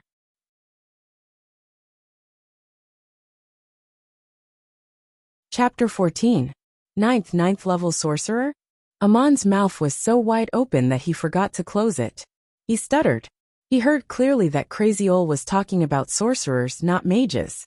Sorcerers were people who learned magic without the permission of the gods. They would be punished by the shrines. How could he obtain the power of a demigod? That was unbelievable. Crazy Ol stopped talking. His eyes seemed to be looking far away through the wall, as if he was recalling something. After a long while, Amon came back to himself. He asked carefully, "Are you a sorcerer too?" "Yes, I'm a sorcerer. But I'm not as accomplished as my student. I'm only an 8th-level sorcerer," answered Crazy Ol confidently. But he did not turn around to look at Amon. Amon was petrified. He stared at Crazy Ol for a long time before he asked in a low voice, "Your student?" He paused, not knowing how to continue. Crazy Ol seemed to be talking to himself. "His name is Bear. If he hadn't become a god, he would have died a long time ago. The last time I heard from him was 30 years ago, brought by Schrödinger. At that time, he kidnapped Troni, the adoratress of the Temple of Isis, and was being hunted by a large number of mages and warriors. He wanted to come to me, but he couldn't get away. Then there was no more news from him." Amon could not make a sound, as if he was under a magic spell. Crazy Ol's short words contained too much shocking information. First, if the sorcerer hadn't become a god, he would have died a long time ago. Obviously, he was hinting that mortals could become gods. And in all the prophecies, humans could not live forever like gods, let alone sorcerers who were cursed by gods. Second, the message brought by Schrödinger 30 years ago meant that the cat had lived for at least 30 years and could send messages between sorcerers. What a magical cat! Amon recalled his childhood. That greedy and dirty fat cat had been at Crazy Ol's house for as long as he could remember. However, Schrödinger was too lazy. It slept soundly in the corner all day long, and almost no one noticed it. The most shocking thing was that the magician named Baal had abducted the saintess of the Temple of Isis 30 years ago. At this time, Amon still had no idea what kind of person the adoratress was, but he knew that a magician would never be so ostentatious as to cause trouble in the temple. It was as if he did not care about his status at all. Amon stopped talking. Crazy Ol turned around and looked at him. "You can't believe it, can you?" He entered the Montefiore temple and accepted the invitation to become the honorary high priest to fulfill my wish. But even I did not expect that he would abduct the adoratress and the gods tear together. How dare he? He's even crazier than me. Amon, who had been petrified, finally sensed something was wrong. No, how could it be? Aren't sorcerers despised by the gods and hunted by the temples? How did he become the honorary high priest of the Montefiore temple? Crazy Ol smiled. It was his most common expression, a sneer of ridicule. What I just told you about magic and body arts are the ancient sayings on the continent. They are oracles, and they seem to be the truth, but they may contain many mistakes and lies. I taught Baal everything, and I only wanted him to fulfill one wish of mine, which was to find out the real secret of the gods. Amon Ol's brain was not working so well at the moment. He could not think of so many complicated questions. He asked again, "You haven't told me how a sorcerer despised by the gods could become the high priest of the Montefiore temple?" Crazy Ol's sneer became more obvious. The saying that only nobles are qualified to learn magic and they have to get permission from the temples, is just a lie made up by the priests and priests to monopolize magic. Those who practice magic privately are called sorcerers, and they are not tolerated. If you are just a low-level or middle-level sorcerer, you will be punished or even hunted by the temples. But if you are lucky enough to become a great magician, the situation will change and become very dramatic. What kind of drama? Aman was more and more confused. He had only seen plays praising the gods during festivals in his town. Crazy Ol asked back, Aman, would you sacrifice a flock of sheep just to kill a beast? What if the beast didn't provoke you, and was even willing to help you? Of course not, I'm not a fool, Aman said. Crazy Ol snorted. The priests in the temples are not fools either. The cost of killing a supreme sorcerer is too high. To encircle a supreme sorcerer, you have to bear a heavy loss. Who would do this unless they had no other choice? If a supreme sorcerer appears in the territory of a temple, as long as he does not expose himself or make an enemy of the temple, the priests will be happy to pretend that they don't know anything. If he is exposed and has to be dealt with, they will usually use another method first. Aman was beginning to understand, but he still asked, how do you do it? Crazy Ol turned his head to the wall again. His eyes seemed to look through the room and into the distance. He told Aman about Baal's past. When a supreme sorcerer appeared in their territory, the smartest way was to eliminate him without losing or even increasing their own power. Then they could negotiate, persuade and bribe him to join the temple, accept the blessings of the gods, give him a noble identity, and become an honorary priest. In this way, all troubles would be solved, and there would be no need to fight to the death with heavy losses. A supreme mage was a transcendent existence in any place on the continent. Of course, every shrine hoped to have more supreme mages in charge, which was also a symbol of power and status. Even the king secretly approved of such a thing. Who didn't want more supreme mages to serve them? The difficulty of fulfilling this wish was almost beyond imagination. Crazy Ol did not expect Baal to succeed, as long as he tried his best. As far as Crazy Ol knew, Baal might be close to success. Even if he did not answer all the questions, he had at least grasped the key to solving the riddle. Otherwise, he would not have been able to abduct the adoratress of the Temple of Isis. It was the abduction of the adoratress that completely changed Baal's fate. If it had not happened, Baal would have continued to enjoy his prestigious status. Perhaps he would have become one of the greatest mages in the history of the Empire of Igut. Perhaps he would have been able to fulfill Crazy Ol's wish. But the world could not be reconstructed. 30 years ago, Baal left the Temple of Isis. He took not only the adoratress, but also the god's tier that Troni was in charge of. Crazy Ol suddenly said something else. Some people in the know said that it was Baal who abducted the adoratress, but I think the adoratress was abducted voluntarily. She had the god's tier. Even if she could not defeat Baal, she would not be abducted if she was determined to fight. 30 years later, right here, you excavated the god's tier again. Maria will become the new adoratress of the Temple of Isis. They finally have the adoratress again. Aman was shocked again. He blurted out the question that concerned him the most. Maria. She will become a goddess. Who is the adoratress? Crazy Ol poured another goblet of wine, but he did not drink it immediately. He shook the goblet in his hand and answered, "Don't interrupt me. I was just about to say this. The chief god of the Empire of Igut was Horus, and the pharaohs of Igut claimed to be the spokesman of Horus in the human world. The capital of Igut was the city of Bis, located in the Upper Igut. The temple of Horus in Bis was the chief temple of the whole Igut. It was equivalent to the highest theocratic center in the country. All the other temples in the country obeyed its orders. The chief priest of the temple of Horus was, of course, the pharaohs of Igut himself. But Pharaoh himself usually lived in the palace to deal with government affairs. Only during important ceremonies would he ascend the altar as the chief priest. Therefore, there was a chief priest in the temple who represented Pharaoh to offer sacrifices to Horus and other gods. In addition to the chief priest, the temple of Horus also had 3 high priests who were in charge of daily affairs. Their status was much higher than that of the high priests in the local temples. There was also a group of senior priests in the Temple of Horus. They were the most honorable group in the empire. The Magic Council and the Magic Academy, which represented the highest authority of magic in the empire, were also located here. The Upper Igut was located in the fertile valley of the Upper Nile River. Another important territory of the Empire of Igut was the Lower Igut, which was located in the delta of the Lower Nile River. In history, the Igut had been divided into two countries. The capital of the Lower Igut was Montefiore. Later, Pharaoh completed the unification. The main temple of Montefiore was the Temple of Isis, which was also the most important temple in the whole of the Lower Igut. The chief priest was Pharaoh, which symbolized the rule of the Lower Igut.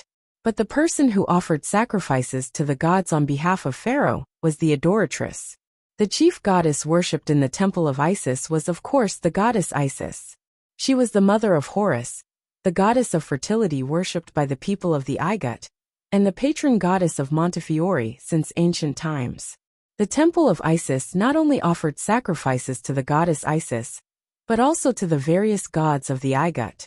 In the middle of the temple was the statue of the goddess Isis holding the baby Horus. Isis was worshipped as the virgin in the Igut. There was a tradition since ancient times that the person who offered sacrifices to the goddess on behalf of the people was called the adoratress. The full name was the adoratress of the goddess Isis. The god's tear on her scepter was the symbol of the adoratress. It represented the loyalty, love, and compassion of the goddess Isis. The adoratress was pure and pious. She offered everything she had to the goddess Isis. Therefore, no adult man was allowed to touch her. They could only kiss the soil under her feet to show their respect. According to the records, 30 years ago, the adoratress of the Temple of Isis, Troni, killed an evil 9th-level sorcerer with the power granted by the goddess. Unfortunately, she fell, and the god's tear on her scepter was destroyed in the fierce battle. This was the official statement of the Igut, and its authority was unquestionable. The evil sorcerer was of course Bear. This incident was called the Sorcerer's Disaster in the history of the Igut. As far as Crazy Ol knew, the truth was that Bear, the honorary high priest of the Temple of Isis, the 9th-level supreme mage, had abducted the adoratress and the god's tear. This was absolutely intolerable. It had violated and shaken the authority of the gods who ruled the empire. Pharaoh had issued a secret order to destroy him. Wherever Bear went, the forces of the various shrines in the Lower Igut participated in the operation. Bear hid everywhere, and eventually, he could not find a place to stay in the Egyptian empire. He fled through the desert all the way out of the border, and came to the mountains where the three kingdoms of Assur, Babylon, and Hittite met. The pharaohs of Igut sent a large number of mages and warriors to hunt him down, but none of them returned. Bear and Troni were never heard from again. After this incident, all records of Bear as the honorary high priest of the Temple of Isis and a member of the Magic Council of the Igut were destroyed. No one was allowed to mention him again. In the official records, he was an evil sorcerer who was killed by the adoratress, Troni, at the cost of her own life. At this point, Crazy Ol fell silent again. The room was quiet for a long time. Both the old and the young were lost in their own thoughts. Amon finally knew who the adoratress was, and what kind of person Maria would become. He could not help but feel sad. Although he knew that nothing could happen between him and Maria, there was always a trace of regret in his heart. He couldn't help but silently think of her, and let out a deep sigh. His sigh didn't sound like a 14-year-old child at all. In the end, it was Amon who broke the silence. You said that your student, the Archmage Baal, is close to solving the secrets of the gods. Do you have any concrete proof? Crazy Ol answered absent-mindedly. It was the last message he sent 30 years ago, which confirmed my speculation. But I still don't know how many mysteries he has solved. When I explain the situation of magic arts and body arts, many people's understanding may be wrong. Divine arts and body arts were deliberately separated, and the key content was still missing. That should be the secret of the gods. You're tuning in to the Li Mei's Wuxia Whispers YouTube channel. We're so grateful for your support, and don't forget to subscribe to join us on this incredible journey through captivating stories. Your generosity through donations truly makes a world of difference, as it's the primary source of revenue that allows me to expand and enhance this channel for you. Thank you from the bottom of my heart for being a part of this adventure.